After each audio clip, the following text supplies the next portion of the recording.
Hello दोस्तों, स्वागत है आपका हमारे यूट्यूब चैनल मिशन लेक्चर के 2025 पर। तो दोस्तों, आज की क्लास में हम बात करते हैं उत्तराखंड प्रवक्ता हिंदी की परीक्षा को लेकर। एक हमारी मैराथन क्लास रहेगी दोस्तों। पूरे 100 क्वेश्चंस की ये क्लास होने वाली है। तो बहुत इम्पोर्टेंट ये क्लास है। इसके अंतर्गत ऐसे क्वेश्चन हैं दोस्तों जो उत्तराखंड के अंतर्गत प्रवक्ता संवर्ग के अंतर्गत लगातार पूछे गए हैं। और बहुत इंपॉर्टेंट क्वेश्चंस की सीरीज़ रहेगी दोस्तों। इसलिए बिना स्किप किए पूरे क्लासों को ज़रूर वॉच कीजिएगा। साथ ही जो भी अभ्यर्थी चैनल पर नए हैं उस चैनल को सब्सक्राइब कर लीजिएगा। जिन भी अभ्यर्थियों ने अभी तक हमारी मेंबरशिप ज्वाइन नहीं किया वो ज़रूर मेंबरशिप ज्वाइन कर लें, क्योंकि आपके फाइनल एग्ज़ाम तक हम आपको इसी प्रकार से मदद करने वाले हैं। तो बिना देरी किए हुए आज की क्लास को स्टार्ट करते हैं और लेते हैं इस मैराथन क्लास की पहले क्वेश्चन को। तो दोस्तों, हमारा पहला क्वेश्चन है, डोला मारूरा दूहा किस क्षेत्र का लोकप्रिय और लोक भाषा काव्य रहा है? इम्पोर्टेंट प्रश्न है दोस्तों। डोला मारूरा दूहा किस क्षेत्र का लोकप्रिय और लोक भाषा काव्य रहा है? आप अपने उत्तर स्वयं भी चेक कर सकते हैं। आंसर है महाराष्ट्र, उत्तर प्रदेश, राजस्थान या गुजरात। तो दोस्तों, जो डोला मारूरा दुहा जो लोकप्रिय और लोक भाषा काव्य रहा है, वो है दोस्तों कहाँ का? ये है राजस्थान का। तो ऑप्शन नंबर सी इसका सही आंसर हो जाएगा दोस्तों। अगला प्रश्न है, निम्नलिखित में से कौन सा श्री कृष्ण भक्ति का संप्रदाय नहीं है? तो इसमें से बताना है कौन सा श्री कृष्ण भक्ति का संप्रदाय नहीं है। ऑप्शन है श्री वल्लभ संप्रदाय या हरिदासी संप्रदाय या तत्सुखी संप्रदाय या गौड़ीय संप्रदाय। तो दोस्तों, इसमें से तीन संप्रदाय ऐसे हैं जो श्री कृष्ण भक्ति के संप्रदाय हैं। तो कौन सा श्री कृष्ण भक्ति का संप्रदाय नहीं है, ये पूछा गया है। तो इसमें बल्लव संप्रदाय भी श्री कृष्ण से संबंधित है, हरिदासी संप्रदाय भी श्री कृष्ण भक्ति से संबंधित है और गौड़ीय संप्रदाय भी श्री कृष्ण भक्ति से संबंधित है। तो इसमें जो तत्सुकी संप्रदाय है दोस्तों, ये श्री कृष्ण भक्ति से संबंधित संप्रदाय नहीं है। इसलिए ऑप्शन नंबर सी इसका सही आंसर हो जाएगा। यहाँ से आपके दो क्वेश्चन एक साथ तैयार होते हैं दोस्तों। कौन सा श्री कृष्ण भक्ति संप्रदाय है? तो ये तीन संप्रदायों में से कोई भी एग्जाम में पूछा जा सकता है। अगला प्रश्न है, पंच पांडव चरित रास के रचयिता कौन है? तो पंच पांडव चरित रास के रचयिता कौन है?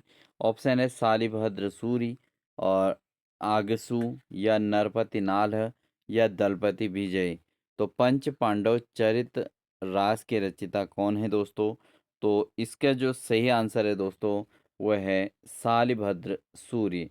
शालिभद्र सूरी जो है दोस्तों, ये पंच पांडव चरितरास के रचयिता के तौर पे जाने जाते हैं। इसलिए ऑप्शन नंबर ए इसका सही आंसर हो जाएगा। अगला प्रश्न है, भाषा सम्मान और बाल साहित्य सम्मान किस संस्थान द्वारा प्रदान किया जाता है? तो भाषा सम्मान और बाल साहित्य जो सम्मान प्रदान किया जाता है, वो किसके द्वारा प्रदान किया जाता है? ऑप्शन है मध्य प्रदेश हिंदी ग्रंथ अकादमी या राजस्थान हिंदी ग्रंथ अकादमी या साहित्य अकादमी या भारतीय ज्ञानपीठ।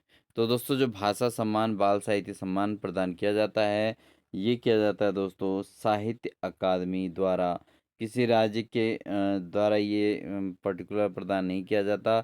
ये भाषा सम्मान और बाल साहित्य सम्मान जो है, ये हिंदी साहित्य अकादमी के द्वारा प्रदान किया जाता है। इसलिए ऑप्शन नंबर सी इसका सही आंसर हो जाएगा।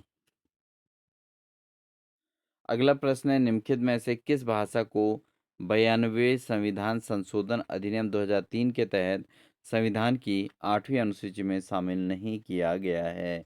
तो इनमें से कौन सी भाषा ऐसी है जिसको 92 संविधान संशोधन में अधिनियम 2003 जो था, उसके अंतर्गत 8वीं अनुसूची में शामिल किसको नहीं किया गया है, ये पूछा गया है। तो ऑप्शन है इसमें संथाली, मैथिली, डोगरी और तमिल। तो दोस्तों, जो इसमें भाषा 8वीं अनुसूची के अंतर्गत जो संविधान के अधिनियम 2003 के तहत जो शामिल नहीं किया गया था, उसमें आता है तमिल। तो तमिल को इसमें शामिल नहीं किया गया था। इसके अलावा संथाली है दोस्तों, मैथिली है, डोगरी है। तो ये सारी भाषाओं को जो है 92वें संविधान अधिनियम संशोधन अधिनियम 2003 के तहत 8वें अनुसूची में शामिल किया गया था, संथाली, मैथिली और डोगरी को। जबकि तमिल को जो है दोस्तों इसके 8वें अनुसूची के अंतर्गत सम्मिलित नहीं किया गया था। बहुत इंपॉर्टेंट प्रश्न है दोस्तों, एग्जाम में आपको ये देखने को ज़रूर मिल सकता है। अगला प्रश्न है दोस्तों, विकसते मुरझाने को फूल, उदय होता छिपते छिपने को चंद, यहाँ किसको अनंत यौवन, अरे अवस्थी यौवन पंक्ति में प्रयुक्त काव्य गुण कौन सा है? एक बार पुनः इसको स्टडी करते हैं दोस्तों। विकसते मुरझाने को फूल, उदय होता छिपने को चंद, यहाँ किसको अनंत यौवन, अरे अस्थिर यौवन। तो यौवन से संबंधित यहाँ पर है, अस्थिर यौवन की बात की गई है। और मुरझाते को फूल, उदय होता यहाँ पर चर्चा की गई है। तो ये पंक्ति में प्रयुक्त काव्य गुण कौन सा है? ऑप्शन है प्रसाद काव्य गुण, या ओज काव्य गुण, माधुरी काव्य गुण, या सभी। तो दोस्तों इसके अंतर्गत जो इस प्रकार की रचनाओं को महत्व दिया है वो प्रसाद के अंतर्गत, प्रसाद के द्वारा दिया गया है, जयशंकर प्रसाद की रचनाओं में। इसलिए इसको इसमें प्रसाद काव्य गुण देखने को मिलता है। तो ऑप्शन नंबर ए इसका सही आंसर हो जाएगा। अगला प्रश्न है, रांगे राघव कृत उपन्यास व उनके वर्ण विषय के संबंध में संगत कौन सा नहीं है? तो दोस्तों रांगे राघव की जो उपन्यास हैं और उनके वर्ण विषय के संबंध में कौन सा संगत नहीं है? ऑप्शन है मुर्दों का टीला सिंधु सभ्यता से संबंधित है, ये बिल्कुल सही है। इसके अलावा जब आवेगी काली घटा गोरखनाथ के नाथ पंथ से संबंधित, तो ये भी सही है। कौन सा उपन्यास इनके संगत नहीं है पूछा गया है? तो दोस्तों यहाँ पर देखें तो अंधेरा रास्ता स्वातंत्र्योत्तर भारतीय ग्रामीण जीवन का वर्णन। तो ये अंधेरा रास्ता जो इनकी रचना है उसके अंतर्गत स्वातंत्र्योत्तर भारतीय ग्रामीण जीवन का वर्णन किया गया है। ये बिल्कुल जो है यहाँ पर संगत नहीं है। तो दोस्तों इसमें कौन संगत नहीं है पूछा गया था, तो यही इसका सही आंसर है। यही जो है इसे संगत नहीं है, बाकी ये जो हैं संगत हैं। अगला प्रश्न है, निम्न में से कौन सा उपन्यास देश विभाजन से संबंधित नहीं है? तो देश विभाजन से संबंधित कौन सा उपन्यास नहीं है? ऑप्शन है शव यात्रा, तट के बंधन, नष्ट नीड और वन लक्ष्मी। तो दोस्तों इसमें से देश विभाजन से संबंधित कौन सा नहीं है? वह है आपका ऑप्शन नंबर डी। यह जो है दोस्तों देश विभाजन से संबंधित नहीं है। इसके अलावा शव यात्रा हो गया, नष्ट नीड हो गया, तट के बंधन हो गए, ये तीनों के तीनों दोस्तों उपन्यास जो हैं देश विभाजन से संबंधित रहे हैं। बढ़ते हैं अगले प्रश्न की ओर। अगला प्रश्न है, रमेश चंद्र शाह के उपन्यास व उनके वर्ण विषय के संबंध में संगत कौन सा नहीं है? तो रमेश चंद्र शाह के उपन्यास से संबंधित यहाँ पर बात पूछी गई है। पहला है पुनर्वास कथानायक प्रोफेसर नाथ की ऊब एवं मुक्ति की तलाश का चित्रण किया गया है। ये तो बिल्कुल संगत है, क्योंकि ऐसा इसके अंतर्गत इनके उपन्यास के अंतर्गत किया गया है कि यहाँ पे पुनर्वास और कथानायक प्रोफेसर नाथ की ऊब और मुक्ति का तलाश का चित्रण इसके अंतर्गत किया गया है। दूसरा है किस्सा गुलाब जो इनका रचना है, उसमें दलित कथानायक कुंदन की कुंठा और उसके विद्वेष भावना का वर्णन भी इसके अंतर्गत किया गया है। तो ये दो तो बिल्कुल संगत हैं। अगर बात करें अगले की, तो रमेश चंद्र शाह की जो उपन्यास है पूर्व पर चार मित्रों के बचपन की गाथा का वर्णन, बिल्कुल गलत है ये इसके अंतर्गत नहीं किया गया है। और साथ ही आखिरी दिन जो इनकी रचना है उसमें नैतिक पतन, अमानवीयता एवं मूल्यहीनता का वर्णन किया गया है, ये बिल्कुल सही है। तो यहाँ पर अगर हम देखें तो ऑप्शन नंबर सी सही होगा दोस्तों, क्योंकि प्रश्न पूछा गया है कि कौन सा इस रमेश चंद्र शाह के उपन्यास और उनके वर्ण विषय के संबंध में संगत नहीं है।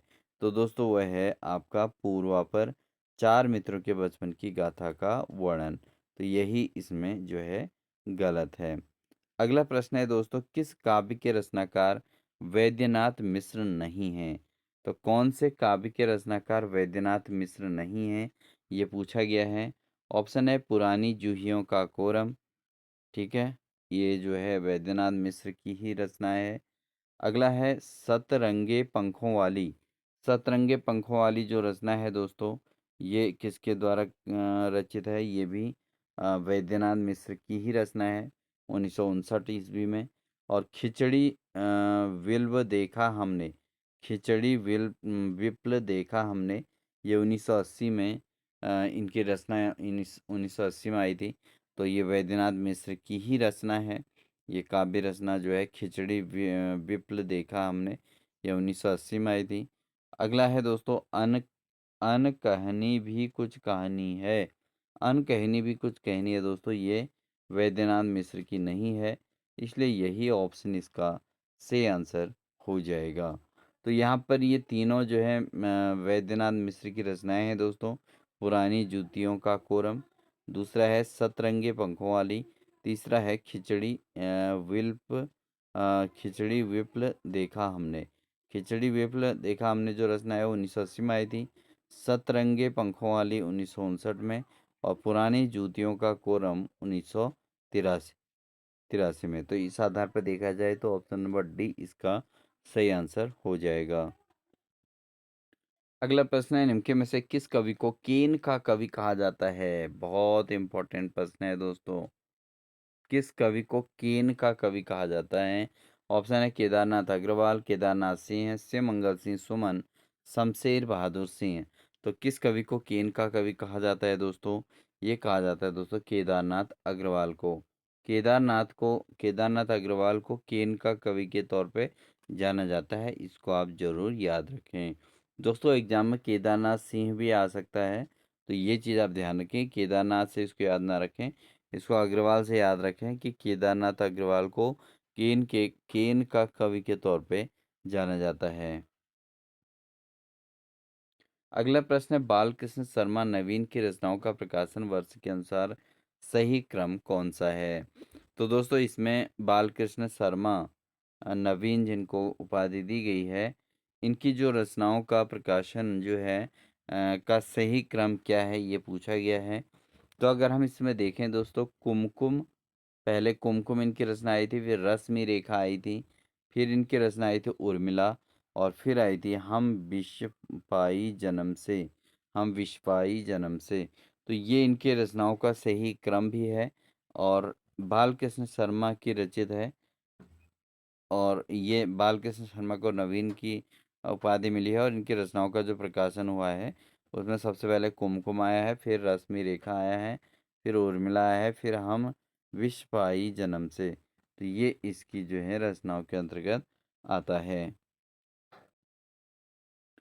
अगला प्रश्न है, निम्नलिखित रचनाकारों का जन्म वर्ष के अनुसार सही क्रम क्या है? तो जो रचनाकार हैं उनके जन्म वर्ष के अनुसार सही क्रम बताना है।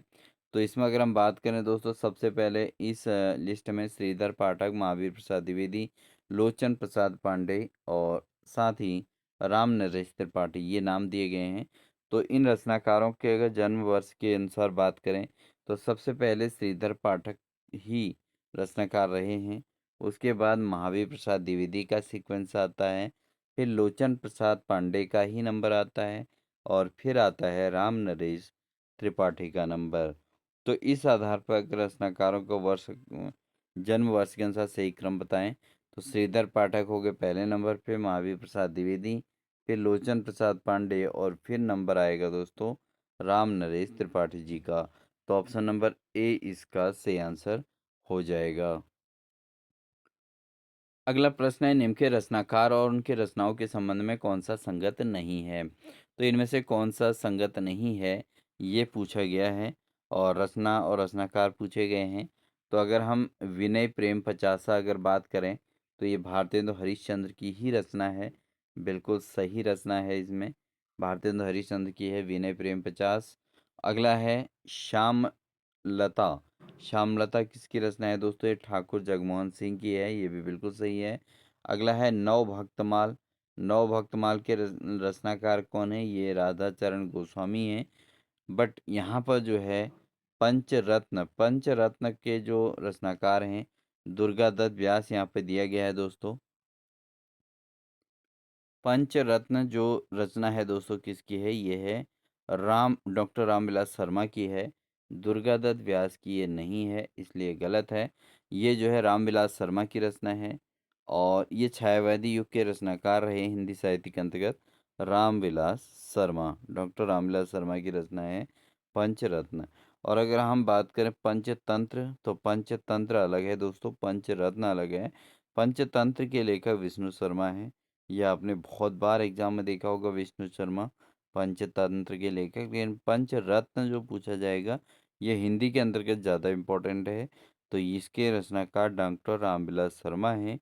और अगर हम बात करें कि एक रचना है पंचरत्न कृति, तो ये जो है कर्नाटक शास्त्रीय संगीत में 18वीं शताब्दी के संगीतकार त्यागराज द्वारा रचित 5 कृतियों के समूह को उन्होंने पंचरत्न कृति कहा है। ठीक है, तो वो अलग है। तो उसके त्यागराज हैं उसके। ठीक है, लेकिन ये पंचरत्न के रचनाकार कौन होंगे? ये डॉक्टर रामविलास शर्मा होंगे दोस्तों। ठीक है, तो इसका सही आंसर ये हो जाएगा, डॉक्टर रामविलास शर्मा।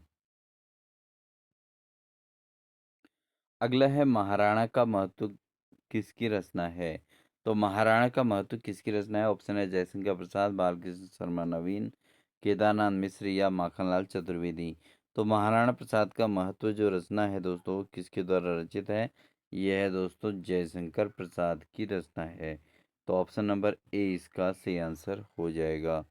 बढ़ते हैं दोस्तों अगले प्रश्न की ओर। अगला प्रश्न है सुभद्रा कुमारी चौहान की काव्य रचना के संदर्भ में कौन सा कथन सही नहीं है?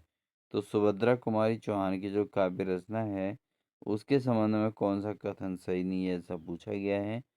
तो अगर इसमें बात करें, इनकी कविताओं की एकमात्र प्रवृत्ति है राष्ट्रीयता की भावना का चित्रण करना। तो यही इसका जो है अम, अगर हम बात करें तो कौन सा सही नहीं है, तो यही इसमें सही नहीं है। बाकी अन्य तो सभी ठीक ही हैं दोस्तों, क्योंकि इसमें गंभीर से गंभीर विषय को भी सरल रूप से प्रस्तुत करने का अदम्य साहस उनके अंतर्गत था। इसके अलावा इनकी काव्य राष्ट्रीय कविताओं में समसामयिक देश प्रेम और भारतीय राष्ट्र इतिहास एवं संस्कृति की गहरी छाप देखी जाती थी। और साथ ही दोस्तों इनकी कविताएं त्रिधारा और मुकुल शीर्षक से प्रकाशित हुई हैं। तो ये तीनों के तीनों सही हैं दोस्तों। लेकिन इसमें जो गलत है सुभद्रा कुमारी चौहान की काव्य रचना को लेकर दोस्तों, वह है इनकी कविताओं में एकमात्र प्रवृत्ति राष्ट्रीयता की भावना का चित्रण करना। ये बिल्कुल गलत भावना, गलत धारणा रखी गई थी उस समय के रचनाकारों के द्वारा कि जो सुभद्रा कुमारी चौहान की रचनाएं हैं, वो केवल एकमात्र प्रवृत्ति है कविताओं की और राष्ट्रीयता की भावना का इसमें चित्रण होता है। तो ये बिल्कुल गलत धारणा थी। तो इसीलिए इस कथन को जो है गलत घोषित किया गया है। अगला प्रश्न है, सिर पर जूता पैर में टोपी ने नई कविता को बदनाम किया तो एक संस्कार भी दिया। इस कविता का रचयिता कवि कौन है? तो सिर पर जूता पैर में टोपी जो कविता है दोस्तों, इनने नई कविता को बदनाम किया लेकिन एक संस्कार भी दिया। इस कविता के रचयिता कौन है? तो ऑप्शन है लक्ष्मीकांत वर्मा, रघुवीर सहाय, सर्वेश्वर दयाल सक्सेना या जगदीश गुप्त। तो दोस्तों इसके जो रचनाकार हैं वो हैं लक्ष्मीकांत वर्मा। लक्ष्मीकांत वर्मा की रचना है दोस्तों सिर पर जूता पैर में टोपी। ठीक है, तो इन्होंने इनकी जो नई कविता, इनकी जो रचना है, इसने नई कविता को बदनाम किया तो एक संस्कार भी दिया। तो ये कविता के रचयिता कौन है? इसके रचयिता कौन है? लक्ष्मीकांत वर्मा। ठीक है, बढ़ते हैं अगले प्रश्न में। प्रेम के पीर या इश्क का दर्द उनके एक एक वाक्य भरा पाया जाता है। आचार्य शुक्ल ने यह कथन किसके संदर्भ में कहा है? तो दोस्तों जो किस साहित्यकार के लिए ये वाक्य कहे आचार्य रामचंद्र शुक्ल ने कि प्रेम की पीर या इश्क का दर्द उनके एक एक वाक्य भरा पाया जाता है। ऑप्शन है घनानंद ठाकुर रसखान या आलम। तो दोस्तों इनमें से जो आचार्य आलम हैं, इनके लिए आचार्य रामचंद्र शुक्ल ने कहा था कि प्रेम की पीर या इश्क का दर्द उनके एक एक वाक्य में भरा पाया जाता है। तो ऑप्शन नंबर डी इसका सही आंसर है, आलम। अगला प्रश्न है, आचार्य रामचंद्र शुक्ल ने हिंदी साहित्य के इतिहास में देव के कितने ग्रंथों का उल्लेख किया है? तो आचार्य रामचंद्र शुक्ल ने हिंदी साहित्य के इतिहास में देव के कितने ग्रंथों का उल्लेख किया है? ऑप्शन है 22, 23, 24 या 25। तो इसके अंतर्गत जो टोटल ग्रंथों का उल्लेख किया गया है आचार्य रामचंद्र शुक्ल के द्वारा, वो किया गया है दोस्तों 23, यानी कि 23 ग्रंथों का जो है उल्लेख किया है। तो ऑप्शन नंबर बी इसका सही आंसर हो जाएगा। अगला प्रश्न है, निम्नलिखित रचना और रचनाकारों में सही विकल्प कौन सा है? तो रचना और रचनाकारों में कौन सा विकल्प सही है? जैसे कर्णभरण याकूब खां या रतन हजारा कुलपति, भाषा भूषण जसवंत सिंह, रस रहस्य मतीराम।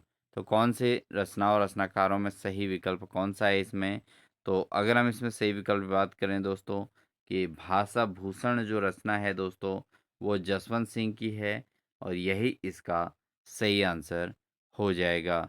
भाषा भूषण किसकी रचना है दोस्तों? जसवंत सिंह की रचना है, इसलिए ऑप्शन नंबर सी इसका सही आंसर हो जाएगा। और ये भाषा भूषण जसवंत सिंह बहुत इंपॉर्टेंट प्रश्न है दोस्तों, इसको इम्पोर्टेंट भी आप नोट कर लीजिएगा।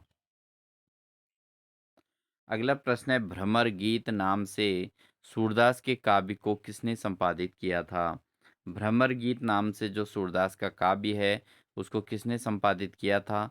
ऑप्शन है आचार्य रामचंद्र शुक्ल, राम कुमार वर्मा, हजारी प्रसाद द्विवेदी या श्याम सुंदर दास। तो भ्रमर गीत नाम से जो सूरदास के काव्य हैं, उसको संपादित करने का कार्य किसने किया था? ये किया गया था दोस्तों आचार्य रामचंद्र शुक्ल के द्वारा, इसलिए ऑप्शन नंबर ए इसका सही आंसर हो जाएगा। तो सूरदास का जो काव्य है भ्रमर गीत, इसका संपादन किया था, इसको संपादित किया गया था आचार्य रामचंद्र शुक्ल के द्वारा। इसको भी आप जरूर नोटिस कर लीजिएगा दोस्तों, एग्जाम में आपको देखने को मिल सकता है। अगला प्रश्न है, सूफी प्रेमाख्यान काव्य परंपरा में आराध्य को प्रायः किस रूप में देखा गया है? तो सूफी प्रेमाख्यान काव्य परंपरा में जो आराध्य को किस रूप में देखा गया है? ऑप्शन है गुरु के रूप में या प्रेमी के रूप में, सखा के रूप में या प्रेमिका के रूप में। तो सूफी प्रेमाख्यान काव्य परंपरा आपने पढ़ी है, उसके अंतर्गत दोस्तों जो आराध्य को किस रूप में देखा गया है? ये देखा गया मेनली प्रेमिका के रूप में। तो ऑप्शन नंबर डी इसका सही आंसर हो जाएगा। दोस्तों ये क्लास बहुत ही ज़्यादा इम्पोर्टेंट है। इसके अंतर्गत ऐसे-ऐसे प्रश्न हैं जो आपको एग्ज़ाम में यहाँ से कम 10-12 क्वेश्चन आपको देखने को मिल सकते हैं। बहुत महत्वपूर्ण ये क्लास है, इसलिए बिल्कुल भी स्किप ना करें। कोई भी क्वेश्चंस को लेकर आप बोरियत महसूस ना करें, लगातार पूरा वॉच करें, आपको बहुत इम्पोर्टेंट क्वेश्चन भी इसके अंतर्गत देखने को मिलने वाले हैं। तो इसलिए बिल्कुल भी क्लास को स्किप करके अपना नुकसान ना करें, ज़रूर देखें। प्रश्न है, निम्नलिखित में से गुरु ग्रंथ साहिब में किस कवि की रचनाएं संकलित हैं? तो गुरु ग्रंथ साहिब में किस कवि की रचनाएं संकलित हैं? ऑप्शन है कबीरदास, विद्यापति, मलिक मोहम्मद जायसी या जयदेव। तो गुरु ग्रंथ साहिब में किस कवि की रचनाएं संकलित हैं दोस्तों? ये हैं दोस्तों कबीरदास की। तो गुरु ग्रंथ साहिब के अंतर्गत कबीरदास की रचनाएं भी संकलित हैं, इसलिए ऑप्शन नंबर ए इसका सही आंसर हो जाएगा। अगला प्रश्न है, हिंदी साहित्य का आरंभ 693 ईस्वी से मानने वाले इतिहासकार कौन हैं? तो हिंदी साहित्य के आरंभ काल 693 ईस्वी से मानने वाले इतिहासकार कौन हैं? आचार्य रामचंद्र शुक्ल, हजारी प्रसाद द्विवेदी, डॉक्टर राम कुमार वर्मा या डॉक्टर नगेंद्र। तो हिंदी साहित्य का आरंभ 693 ईस्वी से मानने वाले जो इतिहासकार हैं कौन हैं? तो ये हैं दोस्तों डॉक्टर राम कुमार वर्मा। डॉक्टर राम कुमार वर्मा दोस्तों हिंदी साहित्य के आरंभ 693 ईस्वी से मानने वाले इतिहासकारों में जाने जाते हैं। इन्होंने अपने जो हिंदी साहित्य को विभाजन किया है, उसके अंतर्गत इन्होंने हिंदी साहित्य का आरंभ 693 ईस्वी से माना है। तो ऑप्शन नंबर सी इसका सही आंसर होगा, डॉक्टर राम कुमार वर्मा। बढ़ते हैं अगले प्रश्न की ओर। अगला प्रश्न है, चरण धरत चिंता करत चितवन चारहु ओर सुबरन को खोजत फिरत कवि व्यभिचारी चोर। ठीक है, काव्य पंक्ति में प्रयुक्त कौन सा अलंकार है? तो दोस्तों यहाँ पर चरण धरत चिंता करत चितवन चारहु ओर सुबरन को खोजत फिरत कवि व्यभिचारी चोर, इसके अंतर्गत जो प्रयुक्त अलंकार है दोस्तों, वो कौन सा अलंकार है? यह है श्लेष अलंकार। तो दोस्तों अलंकार आपने स्टडी कर लिए होंगे, नहीं किए हैं तो आप हमारे चैनल के प्लेलिस्ट में जाके आप अलंकारों को स्टडी कर लीजिएगा। बहुत पुरानी हमारी क्लासेस रही हैं जिसमें हमने अलंकार को बहुत अच्छे से स्टडी करा रखा है, तो आप वहाँ प्लेलिस्ट में हमारा देख सकते हैं।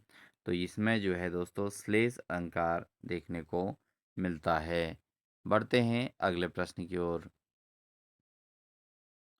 अगला प्रश्न है, हाय राम कैसे झेले हम अपनी लज्जा अपना शोक गया हमारे ही हाथों से अपना राष्ट्रपिता परलोक, पंक्ति में कौन सा रस है? तो हाय राम कैसे झेले हम अपनी लज्जा अपना शोक गया हमारे ही हाथों से अपना राष्ट्रपिता परलोक, ये पंक्ति में कौन सा रस है? ऑप्शन है रौद्र रस, शांत रस, भक्ति रस या करुण रस। तो दोस्तों इसके अंतर्गत जो है ये करुणा यानी कि दया के भाव को प्रदर्शित करता है। तो इसमें कौन सा रस है?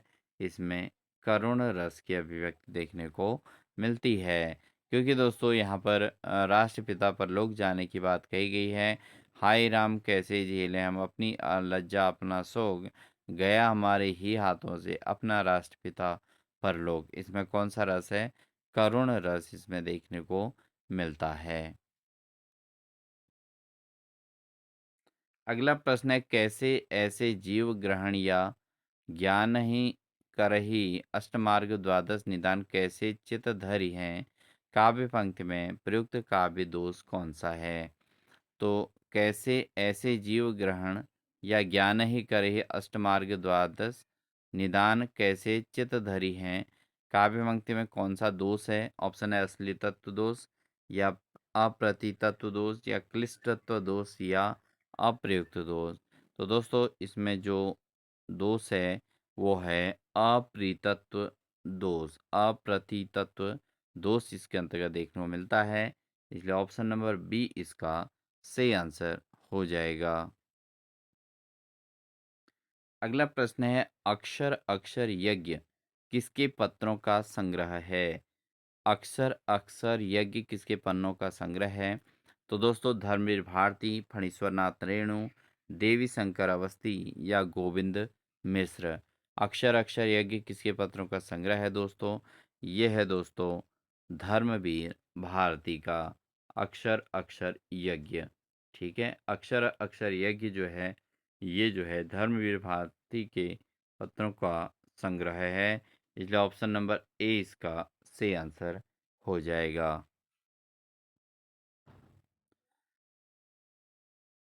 अगला प्रश्न है, वर्ष 2018 के साहित्य अकादमी पुरस्कार से किस लेखिका को सम्मानित किया गया है? तो 2018 के साहित्य अकादमी पुरस्कार में किस लेखिका को सम्मानित किया गया है? ऑप्शन है मन्नू भंडारी, गीता श्री, चित्रा मुद्गल या मृदुला गर्ग। तो 2018 के जो साहित्य अकादमी पुरस्कार से कौन से लेखक लेखिका को सम्मानित किया गया है? तो ये किया गया है दोस्तों चित्रा मुग्दल को। किसको किया गया है? चित्रा मुग्दल को जो है वर्ष 2018 के साहित्य अकादमी पुरस्कार से सम्मानित किया गया है। तो ऑप्शन नंबर सी इसका सही आंसर हो जाएगा।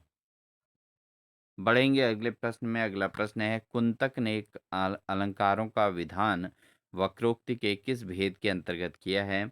तो कुंतक के द्वारा जो अलंकारों का विधान किया गया है वो वक्रोक्ति के किस भेद के अंतर्गत किया गया है?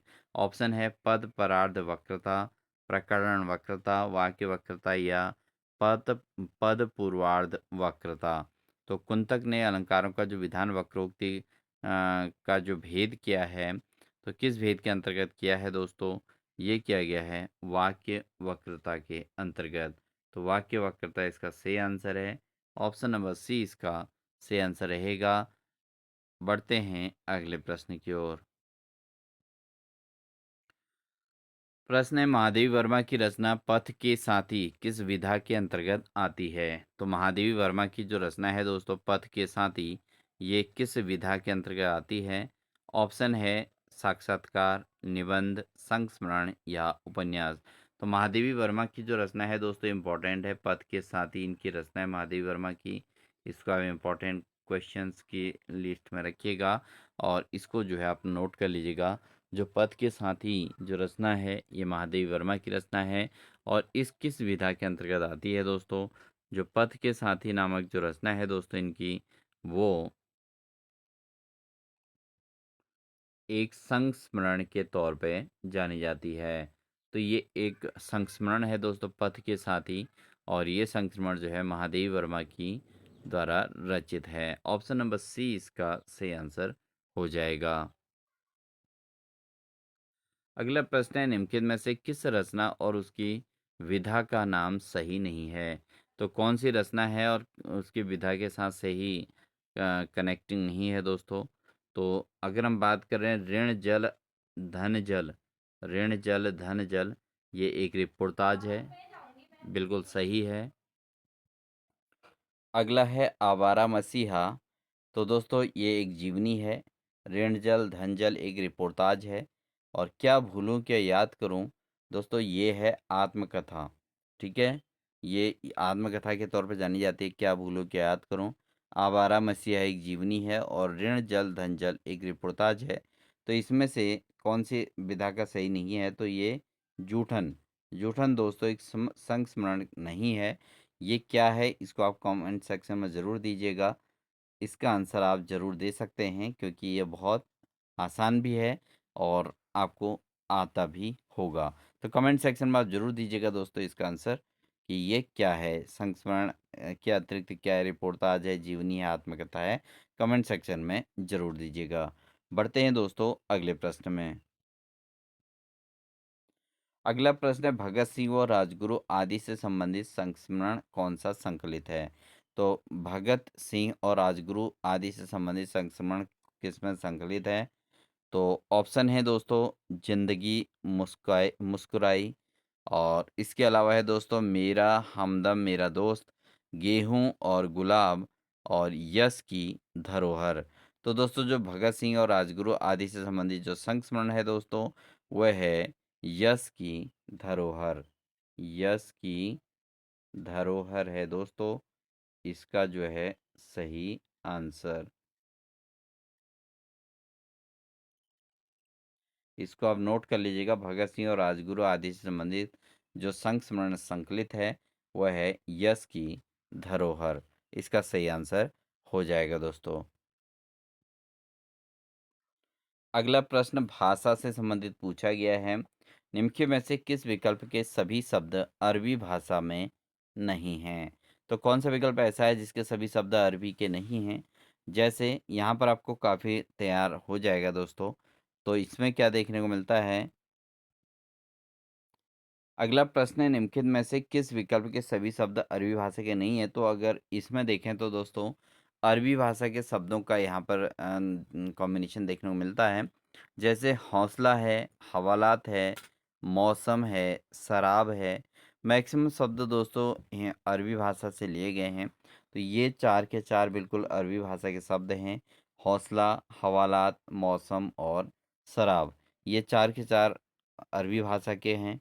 इसके अलावा बात करें सिफारिश, अमीर, तकिया, कसूर, ये सिफारिश भी अरबी का है, अमीर भी अरबी का है, तकिया भी अरबी का है, और कसूर भी जो है अरबी भाषा से लिया गया है।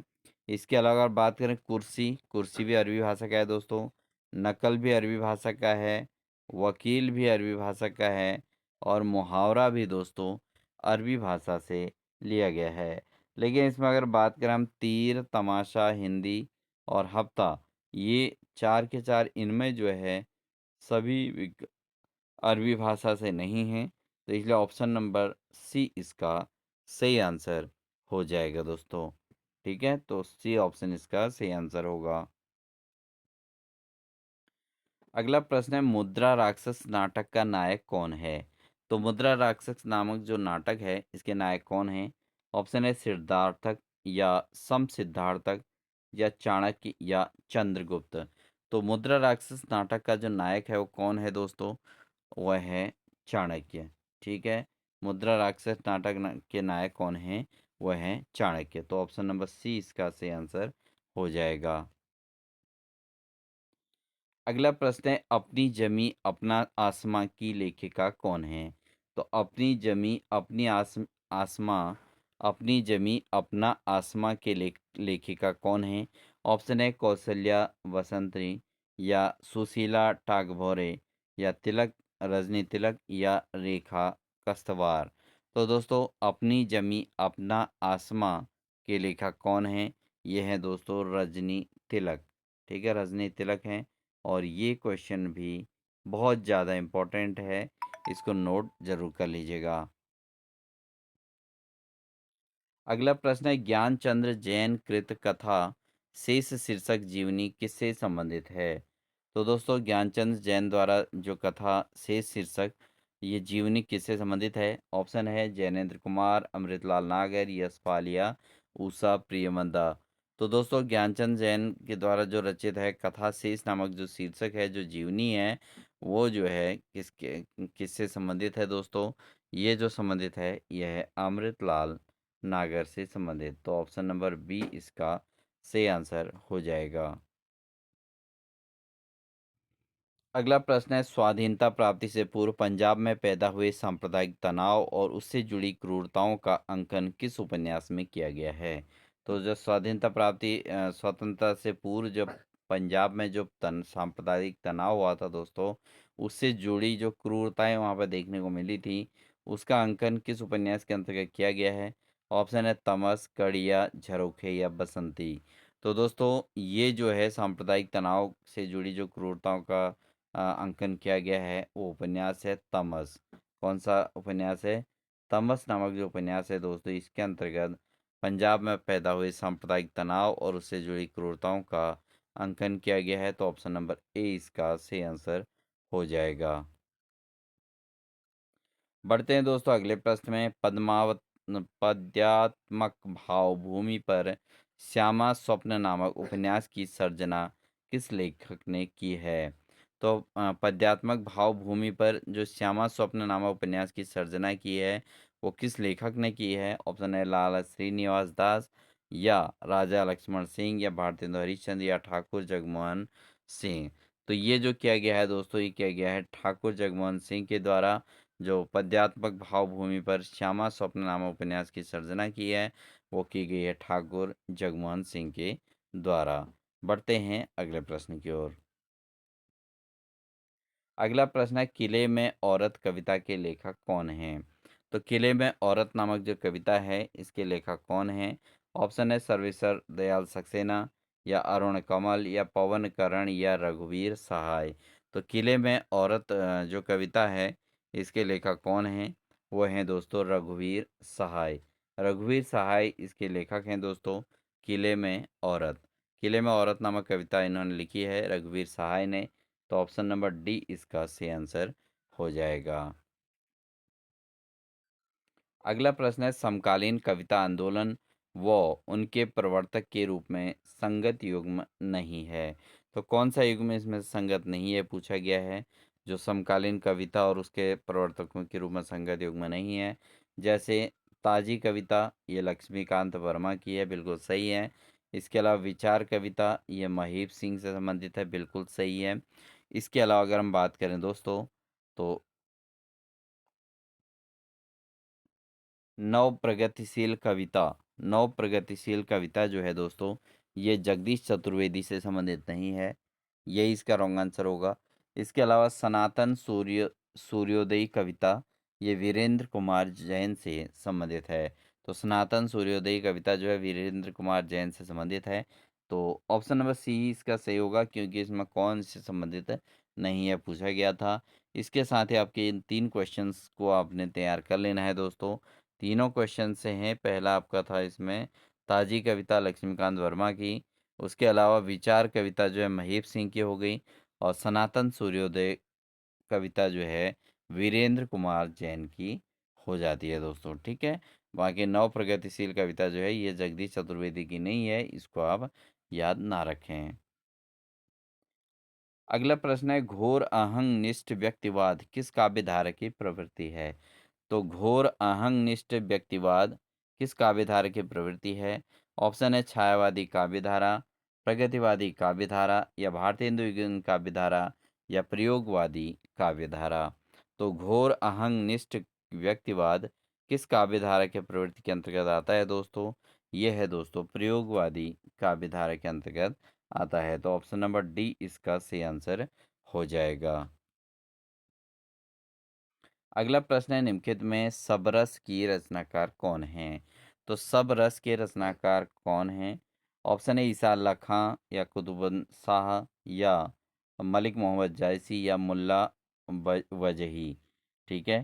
तो निम्नलिखित में से सबरस सबरस जो है सबरस के रचनाकार कौन है? तो इसके जो रचनाकार हैं दोस्तों वह हैं मुल्ला वजही। मुल्ला वजही दोस्तों सबरस के रचनाकार के तौर पर जाने जाते हैं। इसलिए ऑप्शन नंबर डी इसका सही आंसर हो जाएगा।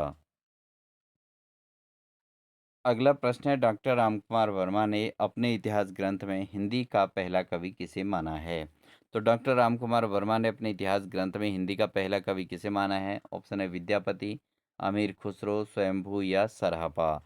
तो रामकुमार वर्मा ने अपने इतिहास ग्रंथ में हिंदी का जो पहला कवि माना है दोस्तों, ये किसे माना है? ये माना है स्वयंभू को, ठीक है। ये प्रश्न भी बहुत ज़्यादा बार पूछा गया है, आपने प्रीवियस पेपरों में देखा होगा, उसी से हमारा एक कलेक्शन है, तो इसलिए जो है बहुत इंपॉर्टेंट ये प्रश्न है।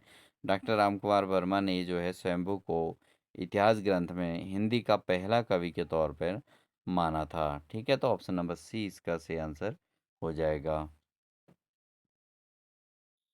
अगला प्रश्न है, निम्नलिखित में संगत कथन कौन सा नहीं है पूछा गया है दोस्तों। यहाँ पे ध्यान देंगे कि कौन सा संगत नहीं है।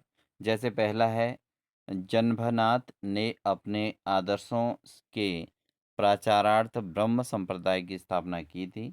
बिल्कुल सही है, क्योंकि इन्होंने जो है जब ब्रह्म संप्रदाय की जब स्थापना की थी तो इन्होंने अपने आदर्शों को जो है यहाँ पर महत्व दिया था, तो ये बिल्कुल सही है।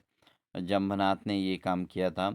अगला है, नरलोनगढ़ के राजा संत पीपा ने स्वामी रामानंद से दीक्षा ली थी। यह भी बिल्कुल सही है। इन्होंने जो है जो नरलोनगढ़ के राजा थे संत पीपा जो थे, इन्होंने क्या किया था, स्वामी रामानंद से दीक्षा ली थी, ठीक है। इन्होंने इनसे दीक्षा लेकर जो है आगे बढ़े थे। अगला है, सहजोबाई ने ब्रह्म तत्व का निर्गुण सगुण निरपेक्ष अनिर्वचनीय स्थिति का अनुभूतिपरक वर्णन किया था। ये बिल्कुल गलत है, ये इनके द्वारा नहीं किया गया था। अगला है, कृष्णगढ़ नरेश महाराज सावंत सिंह की प्रसिद्ध भक्त कवि नागरी दास है। तो ये भी इसका बिल्कुल सही आंसर हो जाएगा। तो यहाँ पर अगर हम देखें तो दोस्तों ऑप्शन नंबर सी इसका सही है, क्योंकि यहाँ पर इन्होंने कहा था कि कौन सा संगत नहीं है, यानी कि कौन सा गलत है। तो यहाँ पर गलत जो है वो सी ऑप्शन यहाँ पर गलत है दोस्तों। अगला प्रश्न है, निम्नलिखित में मैथिली शरण गुप्त कृत महाभारत संबंधी रचना कौन सी नहीं है? तो इसमें मैथिली शरण गुप्त द्वारा जो महाभारत संबंधी रचना नहीं है, ऑप्शन है शक्ति, सौरंध्री, वक संहार या वन वैभवी। तो दोस्तों इसमें जो मैथिली शरण गुप्त कृत जो महाभारत संबंधी जो रचनाएं हैं, एक तो सैरंध्री है, वक संहार भी है और वन वैभव भी है दोस्तों। तो ये तीनों तो बिल्कुल मैचिंग है दोस्तों। यहाँ पर शक्ति जो है ये महाभारत संबंधी रचना से नहीं है, तो ऑप्शन नंबर ए इसका सही आंसर हो जाएगा। अगला प्रश्न है, भारतेंदु काल नई मानसिकता के उन्मेष का काल था और इस कालखंड को किस नाम से अभिहित किया गया है? तो भारतेंदु काल नई मानसिकता के उन्मेष का काल था, इस कालखंड को किस नाम से अभिहित किया गया है? ऑप्शन है जागरण काल, निर्माण काल, पुनर्जागरण काल या सुधार काल। तो दोस्तों इसका जो सही आंसर होगा वो आपका होगा पुनर्जागरण काल। ठीक है, कौन-सा काल? पुनर्जागरण काल इसका सही आंसर होगा, क्योंकि भारतेंदु काल जो था वो नई मानसिकता के उन्मेष का काल था। और इस काल को जो है पुनर्जागरण काल कहा गया था, क्योंकि इस काल में कुछ नए चीज़ें देखने को मिली थी और नई मानसिकता का उन्मेष इस काल के अंतर्गत हुआ था। इसलिए ये जो है उस समय की स्थिति के आधार पर एक पुनर्जागरण काल था, जिसमें सामाजिक दृष्टिकोण को चेंज करने के लिए भारतेंदु की रचनाओं का बहुत ज़्यादा इम्पोर्टेंस रहा था। तो ऑप्शन नंबर सी इसका सही आंसर हो जाएगा। अगला प्रश्न है, जन्म काल के आधार पर निम्नलिखित कवियों का सही अनुक्रम क्या है? तो जन्म काल के आधार पर सही क्रम पूछा गया है दोस्तों। इसमें बद्रीनारायण चौधरी, प्रेमगन प्रताप नारायण मिश्र, भारतेंदु हरिश्चंद्र, ठाकुर जगमोहन सिंह, इन चारों के नाम दिए गए हैं दोस्तों। अब अगर इसमें हम बात करें दोस्तों सही विकल्प की, तो इसमें सबसे पहले नंबर आता है दोस्तों भारतेंदु हरिश्चंद्र। उसके बाद नंबर आता है बद्री नारायण चौधरी प्रेमघन। ठीक है, भारतेंदु हरिश्चंद्र, फिर बद्री नारायण चौधरी प्रेमघन, उसके बाद प्रताप नारायण मिश्र इनका नाम आता है, फिर उसके बाद ठाकुर जगमोहन सिंह। तो दोस्तों इसमें जन्म काल के आधार पर इन कवियों का सही अनुक्रम पूछा गया था। तो जन्म काल के आधार पर देखें तो सबसे पहले भारतेंदु हरिश्चंद्र का जन्म हुआ था, उसके बाद बद्री नारायण चौधरी प्रेमघन का हुआ था, फिर प्रताप नारायण मिश्र का हुआ था और फिर ठाकुर जगमोहन सिंह का जन्म हुआ था। तो इसका ऑप्शन नंबर सी इसका सही आंसर हो जाएगा। अगला प्रश्न है, आनंद रघुनंदन नाटक किसने लिखा है? तो आनंद रघुनंदन नामक नाटक किसके द्वारा लिखा गया है? शिव प्रसाद सिंह, भारतेंदु हरिश्चंद्र, राजा लक्ष्मण सिंह या विश्वनाथ सिंह? तो आनंद रघुनंदन नाटक जो लिखा गया है दोस्तों किसके द्वारा? ये लिखा गया है विश्वनाथ सिंह के द्वारा। विश्वनाथ सिंह ने लिखा है दोस्तों आनंद रघुनंदन नाटक। तो ऑप्शन नंबर डी इसका सही आंसर हो जाएगा। अगला प्रश्न है, आधुनिक नारी अब अपनी पूरी गरिमा, देह संपदा और वास्तविक सम्मान के साथ आई है। तो दोस्तों यहाँ पर बहुत अच्छी बातें कही गई हैं कि आधुनिक नारी जो है अब अपनी पूरी गरिमा के साथ, देह संपदा और वास्तविक सम्मान के साथ आई है। औरतें हैं, वे झूठी सती या वेश्याएं नहीं हैं। इसलिए नई कहानी खलनायकों से शून्य है। नई कहानी के संदर्भ में वह कथन किसने कहा है? तो दोस्तों ये बहुत इम्पोर्टेंट प्रश्न है एग्जाम के दृष्टिकोण से। तो इसमें जो है औरतें अब औरतें हैं, वे झूठी सती और वेश्याएं नहीं हैं। इसलिए नई कहानी खलनायकों से शून्य है। नई कहानी के संदर्भ में यह कथन किसके द्वारा कहा गया है? तो ऑप्शन है दोस्तों कमलेश्वर, राजेंद्र यादव, मोहन राकेश या निर्मल वर्मा। तो दोस्तों ये जो वाक्य कहे गए हैं, ये कहे गए हैं कमलेश्वर के द्वारा। किसके द्वारा? कमलेश्वर के द्वारा ये वाक्य कहा गया है। तो ऑप्शन नंबर ए इसका सही आंसर हो जाएगा। इन्होंने ही कहा था कि अब की जो वर्तमान जो आधुनिक नारी हैं वो औरतें ही हैं। आधुनिक औरतें औरतें ही हैं। आधुनिक नारी नारी है जो अपने हकों के लिए लड़ सकती है। तो ये कहा था कमलेश्वर के द्वारा। अगला प्रश्न है, ऊषा प्रियंवदा कृत वापसी किस विधा की रचना है? तो ऊषा प्रियवदा के द्वारा जो रचना है वापसी, ये किस विधा से संबंधित है? उपन्यास, कहानी, संस्मरण या लेखा चित्र? तो दोस्तों ये जो रचना है किससे संबंधित है? यह एक कहानी विधा के अंतर्गत आती है।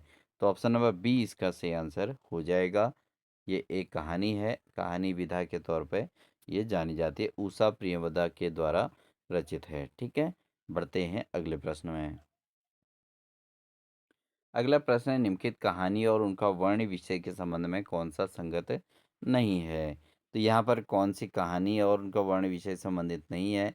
ऑप्शन है कोसी का घटवार, गुसाई और लक्ष्मा के एकाकीपन का जीवन का चित्रण। ये बिल्कुल सही है, ये तो बिल्कुल संगत है, क्योंकि कोसी और घटवार जो रचना है दोस्तों, ये गुसाई और लक्ष्मा के एकांकीपन जीवन का चित्रण इसमें किया गया है। अगला है दोस्तों, जो दो दुखों का एक सुख, ये दो दुखों का एक सुख दोस्तों ये क्या है? ये कानी कोठी और सूरदास इत्यादि भिखारियों के जन जीवन की झलक का चित्रण है। क्योंकि इसमें दो दुखों का एक सुख यहाँ पर शब्द से ही पता चल रहा है कि इसमें मृदुला, कानी कोठी और सूरदास आदि जो भिखारियों के जन जीवन की झलक इसमें देखने को मिलती है। अगला है चम्मो चम्मो दारू। दारू विक्रेता महिसू का किराएदार जगदीश के प्रति सहृदयता की कहानी को प्रदर्शित करता है। लेकिन इसमें अगर हम बात करें जो है समर्पण जो है दोस्तों, ये आर्थिक दबावों से त्रस्त तथा कथित छोटी जातियों का बड़ी जातियों द्वारा शोषण की कहानी ये नहीं है, इसीलिए यही रॉन्ग है। अगला प्रश्न है दोस्तों, मैं फिलोसोफर नहीं हूँ, उपसंहार और जिंदगी की कतरन कहानी के कहानीकार कौन हैं? तो मैं फिलोसोफर नहीं हूँ, ये उपहार और जिंदगी की कतरन कहानी, इस कहानी के कहानीकार कौन हैं? तो ऑप्शन है गजानन माधव मुक्तिबोध, या फणीश्वर नाथ रेणु, दूधनाथ सिंह, या संजीव। तो दोस्तों इसके जो रचनाकार हैं वो कौन हैं? मैं फिलोसोफर नहीं हूँ, उपसंहार व जिंदगी की कर्तन। ठीक है, तो फिलोसोफर नहीं हूँ नामक जो जिंदगी की कर्तन जो कहानी इन्होंने लिखी है, तो इसके रचनाकार कौन हैं? इसके कहानीकार हैं दोस्तों मुक्तिबोध, गजानन माधव मुक्तिबोध ने ये लिखी है दोस्तों। तो ऑप्शन नंबर ए इसका सही आंसर हो जाएगा। अगला प्रश्न है, निम्न में मालती जोशी कृत कहानी कौन सी नहीं है? तो मालती जोशी द्वारा रचित कहानी कौन सी नहीं है? जैसे अंतिम आक्षेप हो गया, साजिश हो गया, शापित शैशव हो गया, नदी प्यासी थी। तो इसमें मालती जोशी द्वारा रचित जो कहानी कौन सी नहीं है, ये पूछा गया है दोस्तों। तो वो है नदी प्यासी थी। नदी प्यासी थी जो रचना है दोस्तों, ये मालती जोशी के द्वारा कहानी नहीं है। बाकी अन्य कहानियाँ दोस्तों, जैसे आक्षेप है, अंतिम आक्षेप, ठीक है, उसके अलावा साजिश है और शापित शैशव है, ये मालती जोशी द्वारा रचित कहानियां हैं। ठीक है, बट ऑप्शन नंबर डी इसका सही होगा, क्योंकि ये जो है नदी प्यासी थी, ये मालती जोशी की रचनाओं के अंतर्गत नहीं है। अगला प्रश्न है, अनुभावों की संख्या और उनके प्रस्तुता के संबंध में कौन सुमेलित नहीं है? तो अनुभावों की संख्या और उनके प्रस्तुता के संबंध में कौन सा सुमेलित नहीं है, ये पूछा गया है। दो जो है अनुभाव हरदेव बाहरी के द्वारा कहे गए हैं। तीन जो बताए गए हैं अनुभावों की संख्या वो भरत मुनि ने बताए हैं। चार अनुभाव जो है भानुदत्त मिश्र ने बताए हैं। लेकिन जो पांच अनुभाव जो हैं ये भगीरथ मिश्र के द्वारा नहीं बताए गए हैं। तो अनुभवों की संख्या 5 किसने बताई थी, ये आप कमेंट सेक्शन में देंगे दोस्तों। बहुत आसान है, ये सभी को आना चाहिए। तो 5 अनुभाव होते हैं, ये किसके द्वारा कहा गया था? तो इसका ऑप्शन नंबर डी यहाँ पर इसके अकॉर्डिंग सुमेलित नहीं है। तो भगीरथ मिश्र के अतिरिक्त किस व्यक्ति ने कहा था कि अनुभवों की संख्या 5 है, ये आपने बताना है। इसके अलावा दो जो कहे थे वो हरदेव बाहरी के द्वारा कहे गए थे। तीन दोस्तों भरत मुनि के द्वारा कहे गए थे। और चार जो बताए गए थे वो भानुदत्त मिश्र के द्वारा बताए गए थे। तो ऑप्शन नंबर डी इसका सही आंसर है, क्योंकि ये सुमेलित नहीं है। इसका आप कमेंट सेक्शन में जरूर कमेंट दीजिएगा कि 5 अनुभाव किसने बताए थे। अगला प्रश्न है, हिंदी में सानेट का प्रयोग सर्वप्रथम किसने किया है? तो हिंदी में जो सानेट का प्रयोग सबसे पहले किसने किया है? ऑप्शन है शिव मंगल सिंह सुमन, या त्रिलोचन शास्त्री, या शमशेर बहादुर सिंह, या केदारनाथ अग्रवाल। तो हिंदी में जो सानेट का प्रयोग जो है सर्वप्रथम किसके द्वारा किया गया है? तो ये किया गया है दोस्तों त्रिलोचन शास्त्री के द्वारा। त्रिलोचन शास्त्री ने किया है दोस्तों हिंदी में सानेट का प्रयोग सर्वप्रथम त्रिलोचन शास्त्री ने किया था। तो ऑप्शन नंबर बी इसका सही आंसर हो जाएगा। अगला प्रश्न है, जिंदगी निष्क्रिय बन गई तलवार, अब तक क्या किया जीवन क्या जिया? जिंदगी बन गई तलवार, अब तक क्या किया क्या जिया, यह किस कवि की पंक्तियां हैं? तो जिंदगी निष्क्रिय बन गई तलवार, अब तक क्या किया क्या जीवन जिया, इसके जो पंक्तियां दी गई हैं दोस्तों, ये किसके द्वारा दी गई हैं, ये पूछा गया यहाँ पे। ये कहे गए हैं दोस्तों मुक्तिबोध के द्वारा। गजानन माधव मुक्तिबोध ने कहा है, जिंदगी निष्क्रिय बन गई तलवार, अब तक क्या किया जीवन क्या जिया। तो ऑप्शन नंबर ए इसका सही आंसर हो जाएगा। अगला प्रश्न है, निम्न में से राष्ट्रीय सांस्कृतिक कविता के प्रतिनिधि कवियों में सम्मिलित कौन नहीं है? तो राष्ट्रीय सांस्कृतिक कविता के प्रतिनिधि कवियों में कौन सम्मिलित नहीं है? ऑप्शन है विजय देव नारायण शाही, मैथिली शरण गुप्त, बालकृष्ण शर्मा नवीन, माखनलाल चतुर्वेदी। तो कौन से राष्ट्रीय सांस्कृतिक कविता के प्रतिनिधि कवियों में सम्मिलित नहीं है? तो ये हैं दोस्तों विजय देव नारायण शाही। विजय देव नारायण शाही दोस्तों ये राष्ट्रीय सांस्कृतिक कविता के प्रतिनिधि कवियों में सम्मिलित नहीं है। इनके अतिरिक्त मैथिली शरण गुप्त इसमें सम्मिलित हैं, बालकृष्ण शर्मा नवीन भी सम्मिलित हैं और माखनलाल चतुर्वेदी भी इसके अंतर्गत सम्मिलित हैं। तो ऑप्शन नंबर ए इसका सही आंसर है, क्योंकि ये प्रतिनिधि कवियों में सम्मिलित नहीं है। राष्ट्रीय सांस्कृतिक कविता के प्रतिनिधि कवियों में विजय देवनारायण शाही का नाम नहीं है दोस्तों। तो ऑप्शन नंबर ए इसका सही आंसर हो जाएगा। अगला प्रश्न है, निम्न में से अंधा युग नाटक का वह कौन सा पात्र है जो अभिशप्त जीवन जीने को बाध्य है? तो कौन सा अंधा युग नाटक का वह कौन सा पात्र है जो अभिशप्त जीवन जीने को बाध्य है? ऑप्शन है दुर्योधन, युयुत्सु या धृतराष्ट्र या अश्वत्थामा। तो कौन सा अंधा युग नाटक का वह कौन सा पात्र है जो अभिशप्त जीवन जीने को बाध्य है? तो दोस्तों वह है अश्वत्थामा। अश्वत्थामा दोस्तों अभिशप्त जीवन जीने को बाध्य है। तो ऑप्शन नंबर डी इसका सही आंसर हो जाएगा। अगला प्रश्न है, पंचवटी में कौन सा समास है? पंचवटी का अर्थ है पांच वटों का समूह। तो अव्ययीभाव, नय, नज या कर्मधारय या बहुव्रीहि। तो पंचवटी में कौन सा समास है दोस्तों? पंचवटी पांच वटों का समूह है, तो इसमें कौन सा है? यह है बहुव्रीहि समास। ठीक है, इसमें कौन सा समास है? बहुव्रीहि समास यहाँ पे देखने को मिलता है। अगला प्रश्न है, वे धर्म में विशिष्टाद्वैतवादी, विचारों में गांधीवादी और साहित्य में अभिधावादी हैं। यह कथन मैथिली शरण गुप्त के विषय में किसने कहा है?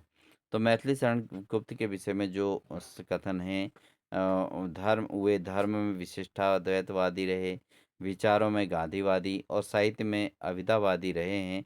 ये मैथिली शरण गुप्त के विषय में किसने कहा है दोस्तों? ये कहा गया दोस्तों डॉक्टर बच्चन सिंह के द्वारा। डॉक्टर बच्चन सिंह ने कहा है दोस्तों कि मैथिली शरण गुप्त के विषय में ये बातें कही हैं। तो ऑप्शन नंबर सी इसका सही आंसर हो जाएगा। अगला प्रश्न है, प्रगतिवाद आंदोलन के सैनिक रूप का उल्लेख किस साहित्यकार ने किया है? तो प्रगतिवाद आंदोलन के सैनिक रूप का उल्लेख किस साहित्यकार ने किया है? ऑप्शन है प्रेमचंद, मुक्तिबोध, अज्ञेय या नागार्जुन। तो प्रगतिवाद आंदोलन के सैनिक रूप का उल्लेख जो साहित्यकार ने किया है दोस्तों, वह हैं गजानन माधव मुक्तिबोध। तो ऑप्शन नंबर बी इसका सही आंसर होगा। अगला प्रश्न है, रैन गवाई सोई के दिवस गवाया खाए, हीरे जैसा जन्म है कौड़ी बदले जाए। पंक्ति के रचनाकार कौन है? तो रैन गवाई सोई के दिवस गवाया खाए, हीरे जैसा जन्म है कौड़ी बदले जाए। इस पंक्ति के रचनाकार कौन है? ऑप्शन है कबीरदास, दादू दयाल, गुरु नानक या रविदास। तो इसके जो सही आंसर है दोस्तों, वह हैं गुरु नानक। गुरु नानक ने कहा है दोस्तों, गुरु नानक की रचना है जिसकी पंक्तियां हैं, रैन गवाई सोई के दिवस गवाया खाए, हीरे जैसा जन्म है कौड़ी बदले जाए। तो गुरु नानक की पंक्तियां हैं। ऑप्शन नंबर सी इसका सही आंसर हो जाएगा। अगला प्रश्न है, विनय पत्रिका के संदर्भ में संगत कथन कौन सा नहीं है? तो विनय पत्रिका के संदर्भ में संगत कथन कौन सा नहीं है पूछा गया है। पहला है, यह भक्तों के कंठ का हार मानी मानी जाती है। तो विनय पत्रिका दोस्तों ये जो है, ये भक्तों के कंठ की गले की हार मानी जाती है। बिल्कुल सही है ये, बिल्कुल सटीक रहेगा, क्योंकि ये संगत है। ठीक है, विनय पत्रिका के संदर्भ में ये बात बिल्कुल सही है कि यह भक्तों के कंठ के हार मानी जाती है। इसमें 21 तरह के रागों का प्रयोग हुआ है। बिल्कुल सही है, 21 तरह के रागों का भी प्रयोग इसके अंतर्गत विनय पत्रिका के अंतर्गत हुआ है। इसके अलावा इसमें तुलसी के निजी जीवन के बारे में जानकारी मिलती है। तो विनय पत्रिका के संदर्भ में ये कहा जाता है कि इसमें तुलसीदास की जो निजी जीवन था उसके बारे में भी इसके अंतर्गत जानकारी मिलती है। इसके अलावा दोस्तों जो इसका चौथा ऑप्शन है, इसमें 279 279 पद अवधि में रचे गए हैं, ये बिल्कुल रॉन्ग है दोस्तों। तो यही इसमें जो है संगत नहीं है। अगला प्रश्न है दोस्तों, परमानंद के रचनाकार कौन हैं? परमानंद के रचनाकार कौन है? ऑप्शन है कुमन दास, परमानंद दास, वल्लभाचार्य या सूरदास। तो परमानंद नामक जो रचना है, इसके रचनाकार कौन हैं? तो यहाँ पर थोड़ा आसान ये प्रश्न बन जाता है। ये हैं परमानंद दास। इन्होंने रचना की थी परमानंद दास ने, परमानंद के नाम से। ठीक है, उन्हीं की रचना है, उन्हीं के द्वारा रचित है। तो ऑप्शन नंबर बी इसका सही आंसर हो जाएगा। अगला प्रश्न है, निम्नलिखित में नंददास की रचनाओं व उनके वर्ण विषय के संबंध में कौन सा संगत नहीं है, ये पूछा गया है। तो कौन सा संगत नहीं है ये बताना है। तो अगर हम इसमें बात करें दोस्तों कि प्रेम बारह खड़ी जो है नंददास की रचना है, और इसमें वर्णमाला के एक एक वर्ण से प्रेम के महत्व को निरूपित किया गया है, ये बिल्कुल सही है। इसके अलावा लीला दोस्तों इसमें जो है, ये भी नंददास की रचित है, और इसमें यह इंद्र के घमंड को चूर करने के लिए लिखे गए पदों का संग्रह है। तो गोवर्धन लीला के अंतर्गत उन्होंने इंद्र के घमंड को चूर करने के लिए पद लिखे हैं, ये भी बिल्कुल सही है। गोवर्धन लीला के नाम से वो जाना जाता है। अगला है विरह मंजरी, जयदेव के गीत गोविंद के अनुकरण पर लिखी गई है, बिल्कुल गलत है ये। ठीक है, इसके अलावा नंददास पदावली, यह 12 प्रकरणों में विभक्त है, बिल्कुल सही है। जो नंददास पदावली है वो 12 प्रकरणों में विभक्त की गई है, ये भी बिल्कुल सही है। इसको भी आप नोट कर लीजिएगा दोस्तों। तो इसमें जो है ऑप्शन नंबर सी इसका रॉन्ग था। अगले प्रश्न में बढ़ते हैं। अगला प्रश्न है, निम्नलिखित में से किस विकल्प के सभी शब्द व्यक्तिवाचक संज्ञा के उदाहरण हैं? तो कौन सा विकल्प ऐसा है जिसके सभी शब्द व्यक्तिवाचक संज्ञा के उदाहरण हैं? जैसे कार्तिक, रोहिणी, मैना और फुर्ती। तो व्यक्तिवाचक संख्या संज्ञा के उदाहरण कौन है, इसमें बताना है। तो जूता, आज्ञा पब्लिकेशन, परिधान और डल ये व्यक्तिवाचक के उदाहरण नहीं है। रक्षाबंधन, हिमालय, तुलसी दास और रूस, तो ये जो है व्यक्तिवाचक संज्ञा के उदाहरण है। सभी शब्द इसमें। रक्षाबंधन भी है जो भाई बहनों का त्योहार होता है। हिमालय को अगर हम बात करें, हिमालय पर्वत हम इसको कहते हैं। तो इसको जो है दिख रहा है, हम इसको बोलते हैं, तो व्यक्तिवाचक को रिप्रेजेंट करता है। तुलसीदास व्यक्तिवाचक के संज्ञा के रूप का उदाहरण है। और रूस भी जो है दोस्तों क्या है, व्यक्तिवाचक संज्ञा का उदाहरण है। तो ऑप्शन नंबर सी ही इसका सही आंसर है। बाकी अन्य में भाववाचक भी है। देखिए, करुणा का भाव होता है, लिखाई है, सौंदर्य है, रसगुल्ला है, ये कहीं न कहीं किसी में व्यक्तिवाचक भी संज्ञा देखने को मिल रही है, लेकिन पूरे के पूरे व्यक्तिवाचक संज्ञा वाले उदाहरण जो हैं इसी के अंतर्गत देखने को मिल रहे हैं। इसलिए ऑप्शन नंबर सी इसका सही आंसर हो जाएगा। अगला प्रश्न है, निम्नलिखित में से राजस्थान के अष्टछापी कवि कौन हैं? तो राजस्थान के अष्टछापीय कवि कौन हैं? ऑप्शन है गोविंद स्वामी, चतुर्भुज दास, कृष्णदास या सूरदास। कौन से कवि ऐसे हैं जो राजस्थान के अष्टछापी कवि हैं? ऑप्शन इसका जो है वह है गोविंद स्वामी। तो गोविंद स्वामी दोस्तों ये राजस्थान के अष्टछापी कवि के तौर पे जाने जाते हैं। अगला प्रश्न है, निम्नलिखित में बिहारी हिंदी का रूप नहीं है। तो कौन सा बिहारी हिंदी का रूप नहीं है? मगही, अवधी, भोजपुरी या मैथिली। तो इसमें अगर हम बात करें बिहारी हिंदी का रूप जो नहीं है दोस्तों, वो अवधी नहीं है, यह अवधी हिंदी का रूप है। बाकी मगही जो है बिहारी का है, भोजपुरी भी है, मैथिली भी है, ये तीनों के तीनों बिहारी हिंदी के रूप हैं। तो ऑप्शन नंबर बी ही इसका रॉन्ग है। बढ़ते हैं अगले प्रश्न की ओर। अगला प्रश्न है, निम्नलिखित में से किस विकल्प के सभी रचनाएं नरेंद्र कोहली की नहीं है? तो कौन सा विकल्प ऐसा है जिसके सभी रचनाएं जो है नरेंद्र कोहली की नहीं है? जैसे दीक्षा, संघर्ष की ओर, महासमर, ये नरेंद्र कोहली की हैं। इसके अलावा तोड़ो कारा तोड़ो या साधना या टप्पर गाड़ी, ये जो है ये भी नरेंद्र कोहली की रचनाएं हैं। इसके अलावा अगर हम बात करें दोस्तों, सागर मंथन, वरुण पुत्री, जंगल की कहानी, ये भी नरेंद्र कोहली की रचनाएं हैं। लेकिन यहाँ पर अगर हम देखें तो यहाँ पर जो ऑप्शन नंबर डी है, इसमें दोस्तों एक अंतहीन आकाश, चार दरवेश और स्वस्थ अस्वस्थ लोग, ये जो है नरेंद्र कोहली द्वारा रचित नहीं है। तो ऑप्शन नंबर डी इसका सही आंसर हो जाएगा। अगला प्रश्न है, सर्वनाम के लिए किस पुस्तक में संज्ञा प्रतिनिधि का प्रयोग किया गया है? तो सर्वनाम के लिए कौन सी पुस्तक ऐसी है संज्ञा प्रतिनिधि का प्रयोग किया गया, जैसे हिंदी व्याकरण, भाषा चंद्रोदय या हिंदी शब्दानुशासन। तो सर्वनाम के लिए किस पुस्तक में संज्ञा प्रतिनिधि का प्रयोग किया गया है? तो ये किया गया है दोस्तों भाषा चंद्रोदय के अंतर्गत। भाषा चंद्रोदय में दोस्तों सर्वनाम के लिए संज्ञा प्रतिनिधि का प्रयोग किया गया है। तो ऑप्शन नंबर सी इसका सही आंसर हो जाएगा। अगला प्रश्न है, प्रिय मृत्यु का अप्रिय महासंवाद प्रकार विष भरा चित्रस्त सी निर्जीव सी हो रह गई हत उतरा काव्य पंक्ति में कौन सा रस है? प्रिय मृत्यु का अप्रिय महासंवाद प्रकार विष भरा चित्रस्त सी निर्जीव सी हो रह गई उ हत उत्तरा, ये काव्य पंक्ति में कौन सा रस है? ऑप्शन है वीर रस, करुण रस, श्रृंगार रस या शांत रस। तो दोस्तों इसमें जो रस है वो कौन सा रस है? वह है करुण रस है इसके अंतर्गत। ठीक है, कौन सा रस है? करुण रस इसमें देखने को मिलता है। ऑप्शन नंबर बी इसका सही आंसर हो जाएगा। अगला प्रश्न है, निम्नलिखित में से किस रस में संचारी भावों को आत्मसात करने की सामर्थ्य होती है?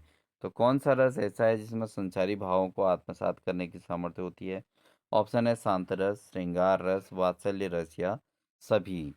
तो दोस्तों इसमें जो है कौन सा रस ऐसा है जिसमें संचारी भावों को आत्मसात करने की सामर्थ्य होती है? तो वो रस है दोस्तों श्रृंगार रस। श्रृंगार रस में दोस्तों संचारी भावों को आत्मसात करने की सामर्थ्य होती है। ऑप्शन नंबर बी इसका सही आंसर हो जाएगा। अगला प्रश्न है, निम्नलिखित में से छायावाद के अर्थ को अपने अपने संदर्भों में मानने वाले विद्वानों में संगत युग्म कौन सा नहीं है? तो छायावाद के अर्थ को अपने अपने संदर्भ में मानने वाले विद्वानों में कौन सा संगत नहीं है? ऑप्शन है महावीर प्रसाद द्विवेदी, ये अस्पष्टतावाद, या जयशंकर प्रसाद क्रांति, हजारी प्रसाद द्विवेदी व्यंग्य शैली, या सुमित्रानंद पंत सौंदर्य की छाया। तो छायावाद के अर्थ में कौन अपने अपने संदर्भ में मानने वाले विद्वानों में कौन सा संगत युग्म नहीं है कहा गया है? तो अगर हम दोस्तों बात यहाँ पर करें तो महावीर प्रसाद द्विवेदी अस्पष्टतावाद ये बिल्कुल असंगत है दोस्तों। महावीर प्रसाद द्विवेदी अस्पष्टतावाद से संबंधित नहीं है। इसके अलावा जयशंकर प्रसाद ने क्रांतिकारी यहाँ पर कार्य किया है, तो एक क्रांति से संबंधित हैं। हजारी प्रसाद द्विवेदी व्यंग्य शैली पर आधारित थे, और सुमित्रानंद पंत जो है इनके अंतर्गत सौंदर्य की छाया देखने को मिलती है। तो ये तीनों बिल्कुल सही हैं। तो असंगत जो है दोस्तों वो है आपका महावीर प्रसाद द्विवेदी। बढ़ते हैं अगले प्रश्न में।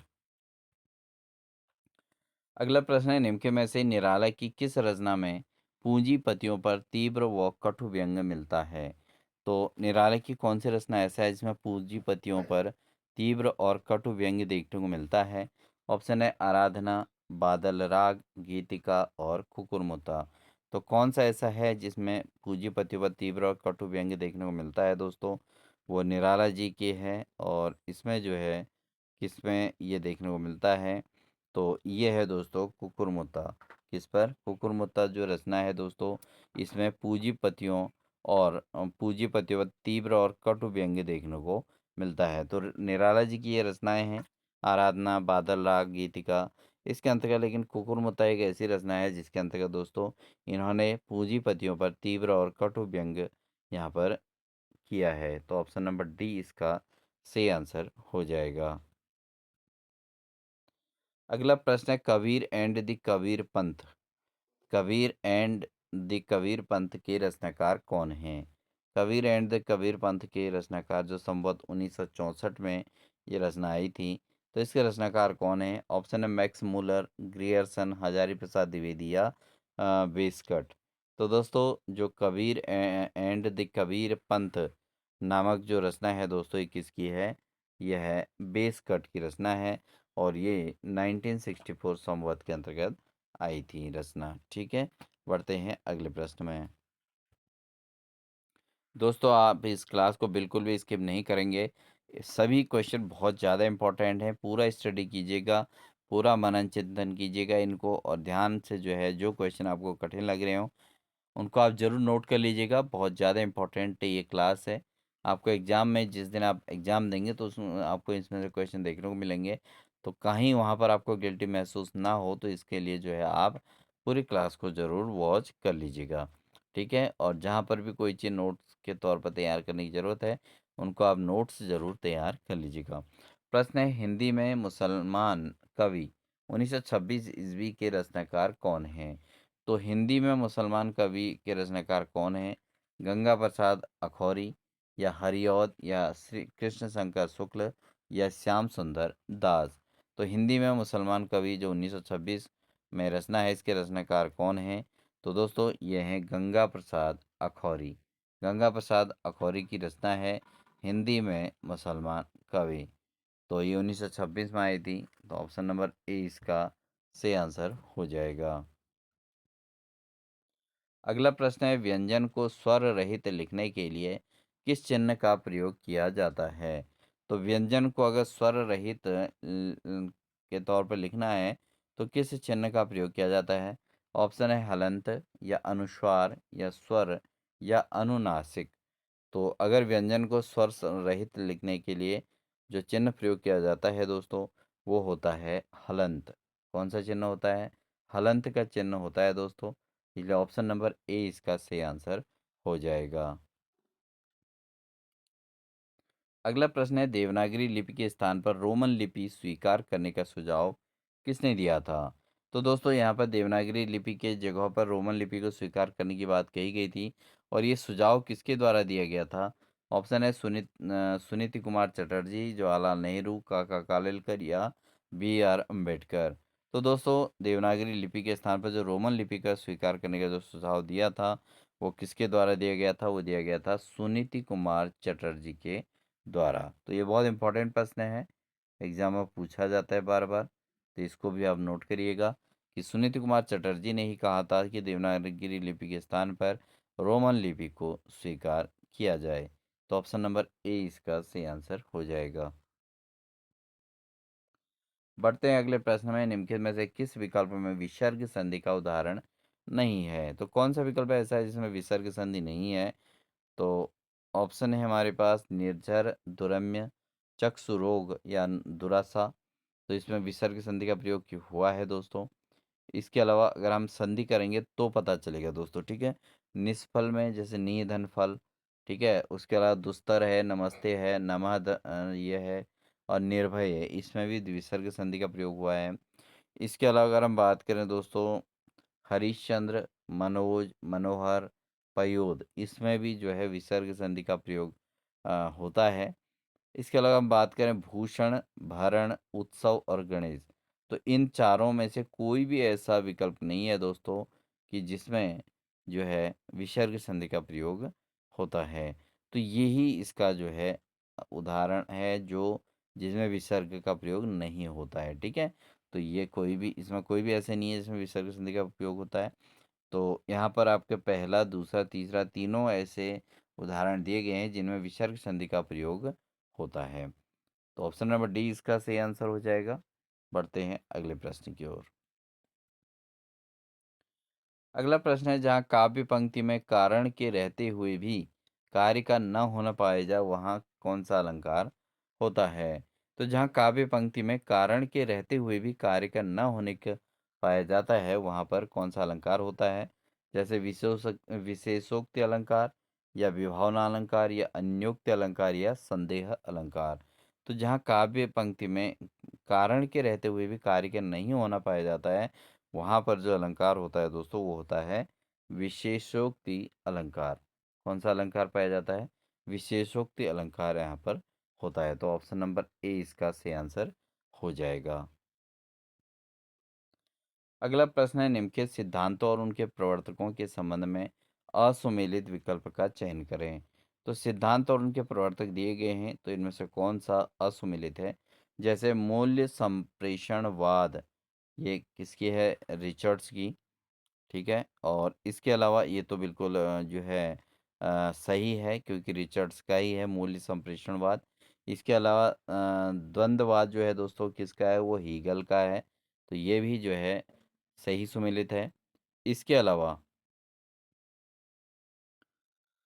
स्वच्छंदतावाद, ये एजरा पाउंड का नहीं है दोस्तों, ये रॉन्ग यहाँ पर सुमेलित है। इसके अलावा अभिव्यंजनावाद जो है ये क्रोचे का है, बिल्कुल सही है। अभिव्यंजनावाद के भी कौन है? ये क्रोचे से संबंधित है। ठीक है, वेनदत्तो क्रोचे इनका पूरा नाम है, वैसे इनको शॉर्टली क्रोचे के नाम से भी आप याद कर सकते हैं। तो अभिव्यंजनावाद के रचयिता जो जनक हैं वह हैं क्रोचे। ठीक है, तो ऑप्शन नंबर डी इसका सही है, बट यहाँ पर ऑप्शन नंबर सी सही होगा, क्योंकि यहाँ पर कौन सुमेलित नहीं है कहा गया है। अगला प्रश्न है, ये स्थायी भावों का उद्बोधन करते हैं, उन्हें आस्वाद योग्य बनाते हैं, ये रस की उत्पत्ति में आधारभूत माने जाते हैं, यह किसके बारे में कहा गया है? तो दोस्तों कौन सी चीज़ें ऐसी हैं जो स्थायी भाव का उद्बोधन करते हैं और उन्हें आस्वाद योग्य बनाते हैं, और रस की उत्पत्ति में जिनको आधारभूत माना जाता है, वो कौन है दोस्तों? वह हैं विभाव। कौन होते हैं दोस्तों? विभाव दोस्तों जो होते हैं वो स्थायी भाव का उद्बोधन करते हैं एक तो, और उन्हें आस्वाद योग्य बनाते हैं। ठीक है, आस्वादन योग्य बनाते हैं, मतलब उस रचना को पढ़ने में जो है मज़ा आता है, अच्छी अनुभूति होती है। ठीक है, रसास्वादन होता है। तो ये जो आधारभूत माने जाते हैं वो हैं विभाव। ठीक है, तो ऑप्शन नंबर ए इसका सही आंसर हो जाएगा। अगला प्रश्न है, रीतिकालीन कवि मतीराम द्वारा लिखित ग्रंथ ललित ललाम क्या है? तो रीतिकालीन कवि जो मतीराम हैं उनके द्वारा लिखित जो ग्रंथ है ललित ललाम, ये कैसा ग्रंथ है? पिंगल ग्रंथ है, या रस निरूपण ग्रंथ है, या अलंकार ग्रंथ है, या कोई नहीं? तो रीतिकालीन कवि मतीराम द्वारा जो लिखित ग्रंथ ललित ललाम है दोस्तों, ये किस प्रकार का है? ये एक अलंकार ग्रंथ के तौर पे जाना जाता है। तो ऑप्शन नंबर सी इसका सही आंसर हो जाएगा। बढ़ते हैं अगले प्रश्न की ओर। अगला प्रश्न है, निम्न में से कौन सा कथन रहीम जी के विषय में असत्य है? तो इनमें से कौन सा कथन ऐसा है जो रहीम के बारे में है और असत्य है? वह योद्धा और राजनीतिक भी थे, या वह अनपढ़ थे, वह कला मर्मज्ञ थे, वह विद्या व्यसनी थे? तो कौन सा कथन रहीम जी के विषय में असत्य है दोस्तों? ये है आपका दूसरे नंबर का, यानी कि वह क्या थे? अनपढ़ थे। ये बिल्कुल असत्य है दोस्तों। जो है रहीम जो है अनपढ़ नहीं थे। ठीक है, इन्होंने जो रचनाएँ की थी, ये एक राजनीतिक के तौर पे भी थे, और एक योद्धा के तौर पे भी थे, और साथ ही ये कला के मर्मज्ञ भी थे, और एक विद्या व्यसनी भी थे ये। ठीक है, लेकिन ये अनपढ़ नहीं थे, पढ़े लिखे थे। तो इसका जो है ऑप्शन नंबर बी ही इसका जो है असत्य है दोस्तों। अगला प्रश्न है, निम्नलिखित में से किस शैली को हिंदी की शैली नहीं माना जाता है? तो हिंदी की शैली किसे नहीं माना जाता है? जैसे मसनबी है, संस्कृतनिष्ठ हिंदी है, और दक्षिणी है, या हिंदुस्तानी है? तो कौन सी शैली हिंदी की शैली नहीं मानी जाती है दोस्तों? तो इसमें अगर हम बात करें दोस्तों, मसनबी जो है ये हिंदी की शैली के अंतर्गत नहीं आती है। बाकी संस्कृतनिष्ठ तो हिंदी की शैली बिल्कुल है, और दक्षिणी हिंदी के तौर पे इसको जाना जाता है, बिल्कुल हिंदी की शैली है। और हिंदुस्तानी तो दोस्तों हिंदी शैली अपने आप ही देखने को मिलती है। तो मसनवी जो है दोस्तों, ये जो है हिंदी की शैली के तौर पे नहीं जानी जाती है। तो ऑप्शन नंबर ए इसका सही आंसर हो जाएगा। अगला प्रश्न है, निम्नलिखित दर्शनों और उनके प्रवर्तकों के संबंध में असुमेलित विकल्प का चयन करें। तो दर्शन शास्त्र और उनके प्रवर्तक जो हैं उसके संबंध में जो असुमेलित विकल्प है उसका चयन करें कहा गया है। जैसे वैशेषिक कणाद के द्वारा, बिल्कुल सही है ये तो। और उसके अलावा क्षणिकवाद किसकी रचना है? ये गौतम बुद्ध ने, बिल्कुल प्रवर्तक हैं। क्षणिकवाद के प्रवर्तक जो है गौतम बुद्ध हैं। वैशेषिक के जो प्रवर्तक हैं वो कणाद रहे हैं। मीमांसा दर्शन, मीमांसा दर्शन के जो प्रवर्तक रहे हैं वो जैमिनी रहे हैं। लेकिन जैन दर्शन महावीर स्वामी, ये यहाँ पर जो है असुमेधित देखने को मिलता है दोस्तों। ठीक है, जैन दर्शन किसका है दोस्तों? महावीर स्वामी न होकर ऋषभ देव। कौन थे? ऋषभ देव, भगवान ऋषभ देव दोस्तों इसके प्रवर्तक थे। जैन धर्म दर्शन के जो अंतिम जो 24वें तीर्थकर थे वो थे महावीर स्वामी दोस्तों। ठीक है, तो इसमें जो है ऋषभ देव इसका आंसर होना चाहिए था जैन दर्शन के। तो जैन दर्शन के जो प्रवर्तक रहे हैं वो ऋषभ देव रहे हैं। कौन रहे हैं? ऋषभ देव। ठीक है, इसको आप नोट भी कर लें। ये प्रवर्तक हैं दोस्तों। अगर अंतिम तीर्थकर कहेंगे तो महावीर स्वामी इसका सही आंसर होता। ठीक है, बढ़ते हैं अगले प्रश्न की ओर। अगला प्रश्न है, निम्न में से कौन सा कथन पद्मावत के विषय में सत्य नहीं है? तो इनमें से कौन सा कथन ऐसा है जो पद्मावत के विषय में सत्य नहीं है, पूछा गया है। तो ऑप्शन है इसमें प्रेम की लोक धर्मी स्वरूप का चित्रण हुआ है, इसमें दोहा चौपाई की शैली अपनाई गई है, यह भारतीय लोक कथा पर आधारित प्रबंध काव्य है, पद्मावत की काव्य शैली प्रौढ़ और गंभीर नहीं है। तो कौन सा कथन पद्मावत के विषय में सत्य नहीं है, ऐसा पूछा गया है। तो दोस्तों अगर हम इसमें बात करें तो इसमें प्रेम की लोक धर्मी स्वरूप का चित्रण तो पद्मावत के अंतर्गत हुआ है, बिल्कुल सही है। इसमें दोहा चौपाई की शैली भी अपनाई गई है, बिल्कुल सही है।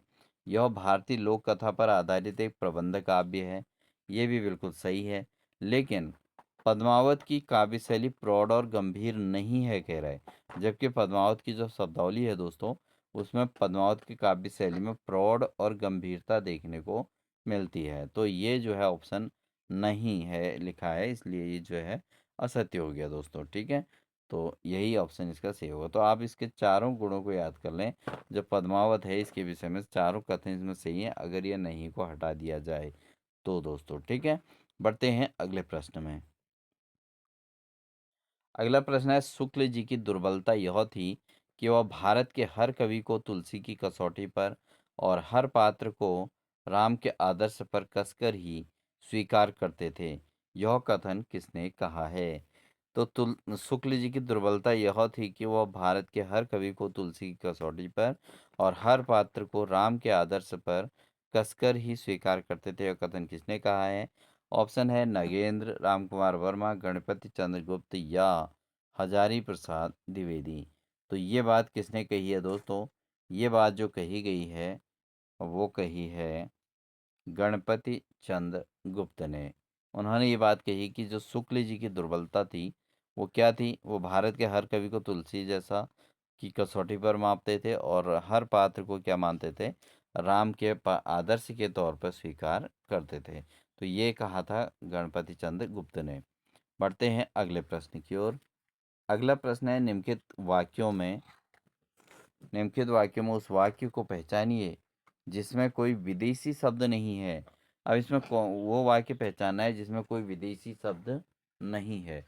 तो जैसे घंटा बजा तब तक मैं स्कूल पहुंच चुका था, या कक्षा अध्यापक संस्कृत पढ़ा रहे थे, मेरी रिक्शा यात्रा बहुत सुविधाजनक रही, मुझे रेलवे स्टेशन पहुंचने में आधा घंटा लगा।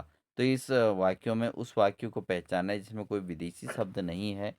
तो अगर हम बात करें तो दोस्तों यहाँ पर घंटा बजा, तो यहाँ पर देखो विदेशी शब्द है। इसके अलावा रिक्शा दोस्तों विदेशी शब्द है। रेलवे स्टेशन दोस्तों ये विदेशी शब्द है। तो यहाँ पर अगर हम बात करें दोस्तों, ऑप्शन नंबर बी बिल्कुल सटीक बैठता है, क्योंकि इसमें कोई भी विदेशी शब्द नहीं है। कक्षा अध्यापक संस्कृत पढ़ा रहे थे, तो यही वाक्य बिल्कुल शुद्ध है जिसमें कोई भी विदेशी शब्द का प्रयोग नहीं हुआ है। तो ऑप्शन नंबर बी इसका सही आंसर हो जाएगा।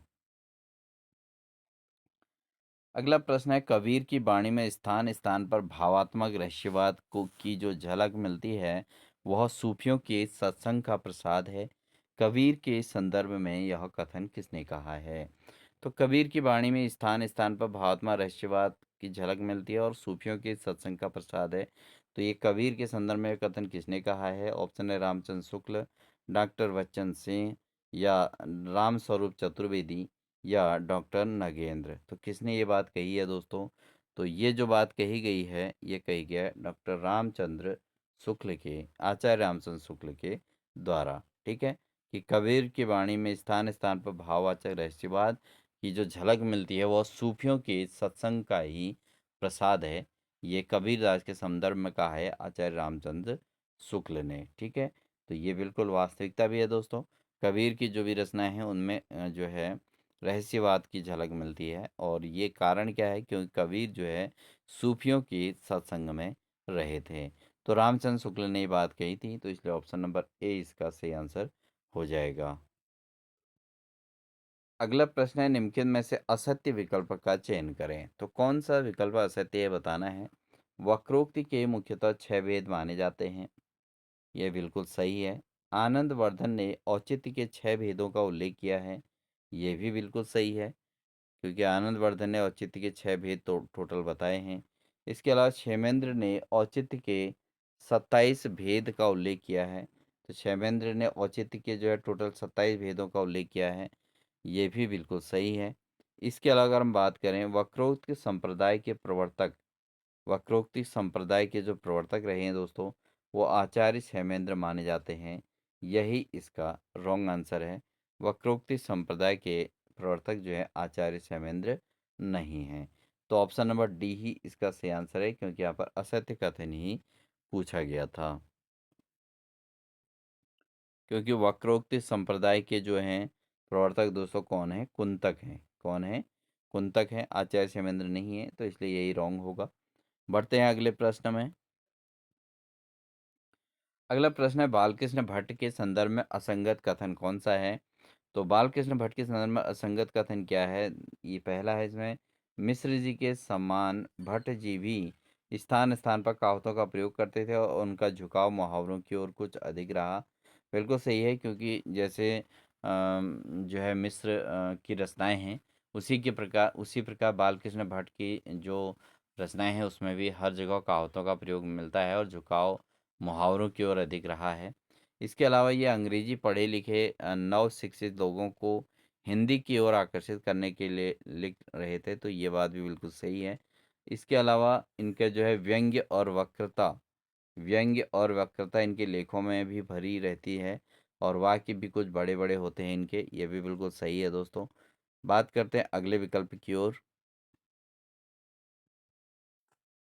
अगला है, भारतेंदु के वे घनिष्ठ मित्र थे, और साथ ही जो है पर लिखने में उनके उतावलेपन की शिकायत अक्सर किया करते थे।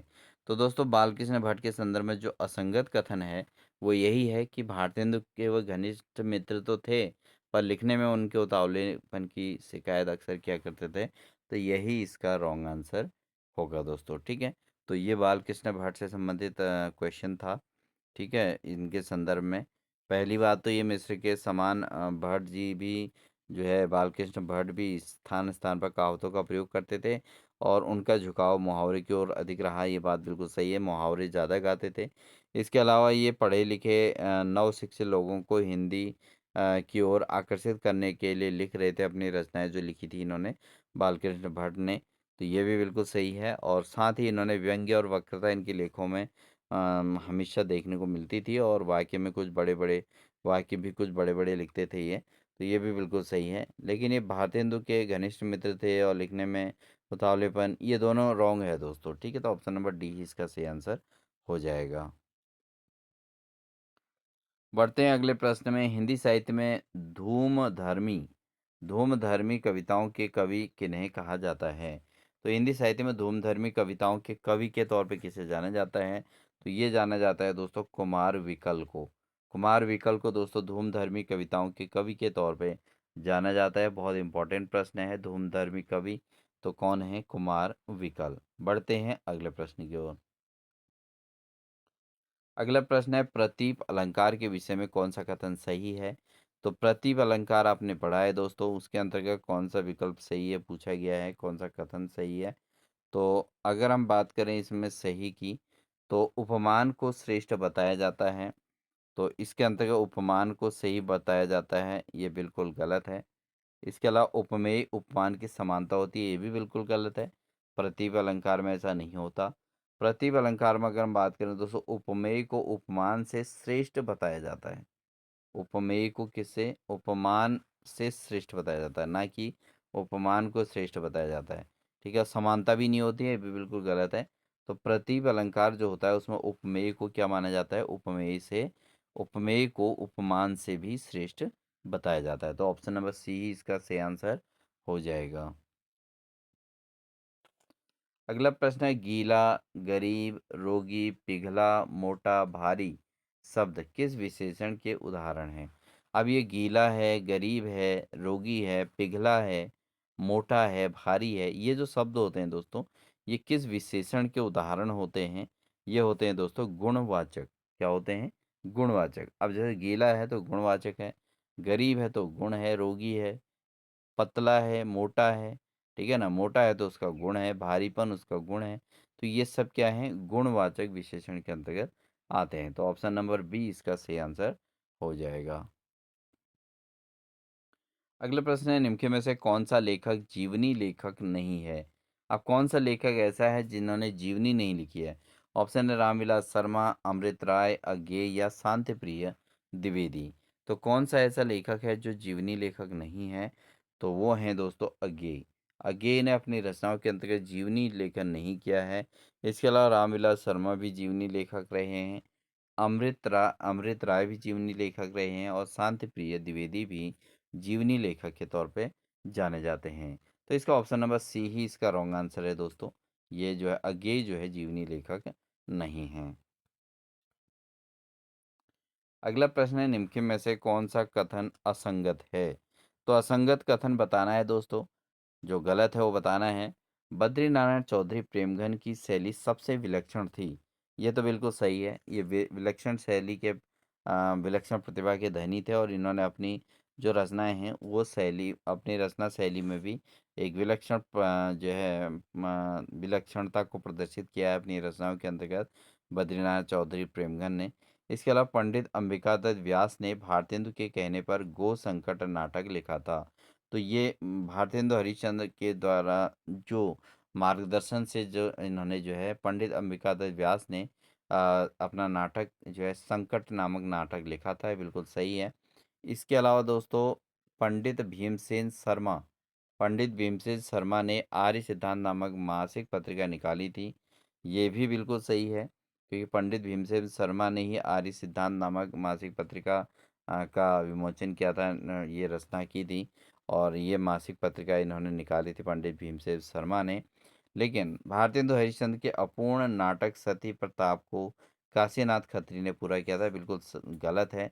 उनका जो नाटक जो सती प्रताप थी उसको जो है काशीनाथ खत्री के द्वारा पूर्ण नहीं किया गया था।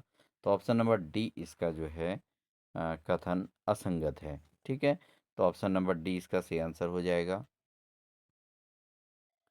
अगला प्रश्न है, महावीर प्रसाद द्विवेदी के संदर्भ में सही कथन कौन सा नहीं है। तो महावीर प्रसाद द्विवेदी के बारे में जो है इसमें कथन दिया गया है, इस कथन में से कौन सा सही नहीं है पूछा गया है। जैसे इनके लेखों को पढ़ने से ऐसा जान पड़ता है कि लेखक बहुत मोटी अक्ल के पाठकों के लिए लिख रहा है। तो ये बिल्कुल जो है सही है, क्योंकि महावीर प्रसाद द्विवेदी के जो लेख हैं उसमें ऐसा देखने को मिलता है कि बहुत मोटी अक्ल के पाठकों के लिए लिखा गया है। बिल्कुल सही है। इनकी व्यास शैली जो विपक्षी को कायल करने के प्रयत्न में बड़े काम की है। तो इनके जो रचना शैली है वो विपक्ष को कायल करने के लिए प्रयत्न से बड़े काम की होती है। इसके अलावा यह बड़े तेजस्वी सनातन धर्म समर्थक और भारतीय संस्कृति की रक्षा के सतत अभिलाषी विद्वान थे। ये बिल्कुल गलत है। सनातन धर्म के बिल्कुल समर्थक नहीं थे, तो इन्होंने धर्म समर्थन इन्होंने नहीं किया है। और भारतीय संस्कृति की रक्षा की बात इन्होंने ज़रूर की है, लेकिन धर्म और इससे संबंधित जो है इन्होंने बहुत ज़्यादा रचनाएं नहीं की हैं। ये बिल्कुल गलत है, यही असंगत है दोस्तों, कथन सही नहीं है महावीर प्रसाद द्विवेदी से संबंधित। इसके अलावा इनके लेखों में छोटे छोटे वाक्यों का प्रयोग अधिक मिलता है। बिल्कुल सही है कि इन्होंने अपने जो लेख लिखे हैं उसमें छोटे छोटे वाक्यों का प्रयोग किया है, जो समझ के दृष्टिकोण से बहुत ज़्यादा आसान है। ठीक है, तो ऑप्शन नंबर डी भी सही है, बट यहाँ पर ऑप्शन नंबर सी इस जो है इसमें गलत दिया गया है महावीर प्रसाद द्विवेदी के बारे में। तो इसलिए यही ऑप्शन जो है असंगत कथन है। पढ़ते हैं दोस्तों आज की क्लास के अंतिम क्वेश्चन में। तो लास्ट क्वेश्चन हमारा आज का रहेगा और इसके बाद जो है दोस्तों आप इस क्लास को ज़रूर रिवाइज़ ज़रूर कर लें एक बार और पुनः। मेरा अनुराग फैलने दो नभ के अभिनव कर लो कलरव में। तो मेरा अनुराग फैलने दो नभ के अभिनव कलरव में, इस पंक्ति के रचनाकार कौन हैं? तो ऑप्शन है महादेवी वर्मा, जयशंकर प्रसाद, सुमित्रा पंत, सूर्यकांत त्रिपाठी, निराला। तो ये पंक्तियाँ किसने कही हैं कि मेरा अनुराग फैलने दो नभ के अभिनव कलरव में, ये पंक्ति के रचनाकार कौन हैं? तो दोस्तों इन पंक्ति के जो रचनाकार हैं वो हैं जयशंकर प्रसाद। तो जयशंकर प्रसाद ने कहा है दोस्तों, उनकी रचनाओं के अंतर्गत उन्होंने अपनी रचना में कहा है कि मेरा अनुराग फैलने दो नभ के अभिनव कलरव में। तो ऑप्शन नंबर बी इसका से आंसर हो जाएगा। तो दोस्तों ये थी हमारी आज की क्लास। आई होप आपको क्लास अच्छी लगी होगी और साथ ही ये क्लास आपके लिए काफ़ी हेल्पफुल होने वाली है। इसलिए आप इसको ज़रूर वॉच करेंगे, ज़रूर लगातार इसको रिवाइज करते रहेंगे और जो भी नोट्स आपने इससे रिलेट बनाए हैं उनको ज़रूर रिवीजन करके एग्ज़ाम में जाएंगे, क्योंकि यहाँ से आपको काफ़ी कुछ कंटेंट देखने को मिलेगा एग्ज़ाम में। तो वहाँ पर आपको कोई भी चीज़ ऐसा महसूस ना हो कि पढ़ाई नहीं की। तो इसलिए आप ज़रूर इसको रिवाइज करके जाएंगे और आपके लिए ये क्लास बहुत हेल्पफुल हो, इन्हीं शुभकामनाओं के साथ दोस्तों मिलते हैं आपको नेक्स्ट क्लास में। साथ ही दोस्तों जो अभ्यर्थी अभी चैनल पर नए हैं वो चैनल को ज़रूर सब्सक्राइब कर लें, बेल आइकन दबाकर ऑल नोटिफिकेशन ऑन कर लें। जिन्होंने हमारी हिंदी प्रवक्ता विशेष की क्लास ज्वाइन नहीं की है या प्रैक्टिस सेट की क्लास ज्वाइन नहीं किया है वो ज़रूर ज्वाइन कर लें, क्योंकि आपको हमारे द्वारा लगातार कंटेंट आपके एग्ज़ाम तक देखने को मिलने वाला है और बेहतरीन प्रिपरेशन आपको देखने को मिलने वाली है। इससे आगे के क्वेश्चंस को हम क्लास में करा चुके हैं या फिर अगली क्लास में ज़रूर कराएंगे दोस्तों। तो मिलते हैं आपको नेक्स्ट क्लास के साथ, तब तक के लिए दोस्तों अपना ध्यान रखिए, अपनी तैयारी कंटिन्यू करते रहिए। तब तक के लिए दोस्तों अपने साथियों को इसको शेयर ज़रूर कर दीजिएगा दोस्तों, मैक्सिमम ग्रुप में इसको शेयर कर दीजिएगा। ये हमारी आपसे हम्बल रिक्वेस्ट रहेगी और जिन क्वेश्चंस के आंसर पूछे गए उनको आप कमेंट सेक्शन में ज़रूर दे दीजिएगा। ठीक है, तो मिलते हैं नेक्स्ट क्लास के साथ। तब तक के लिए दोस्तों wish you all the best.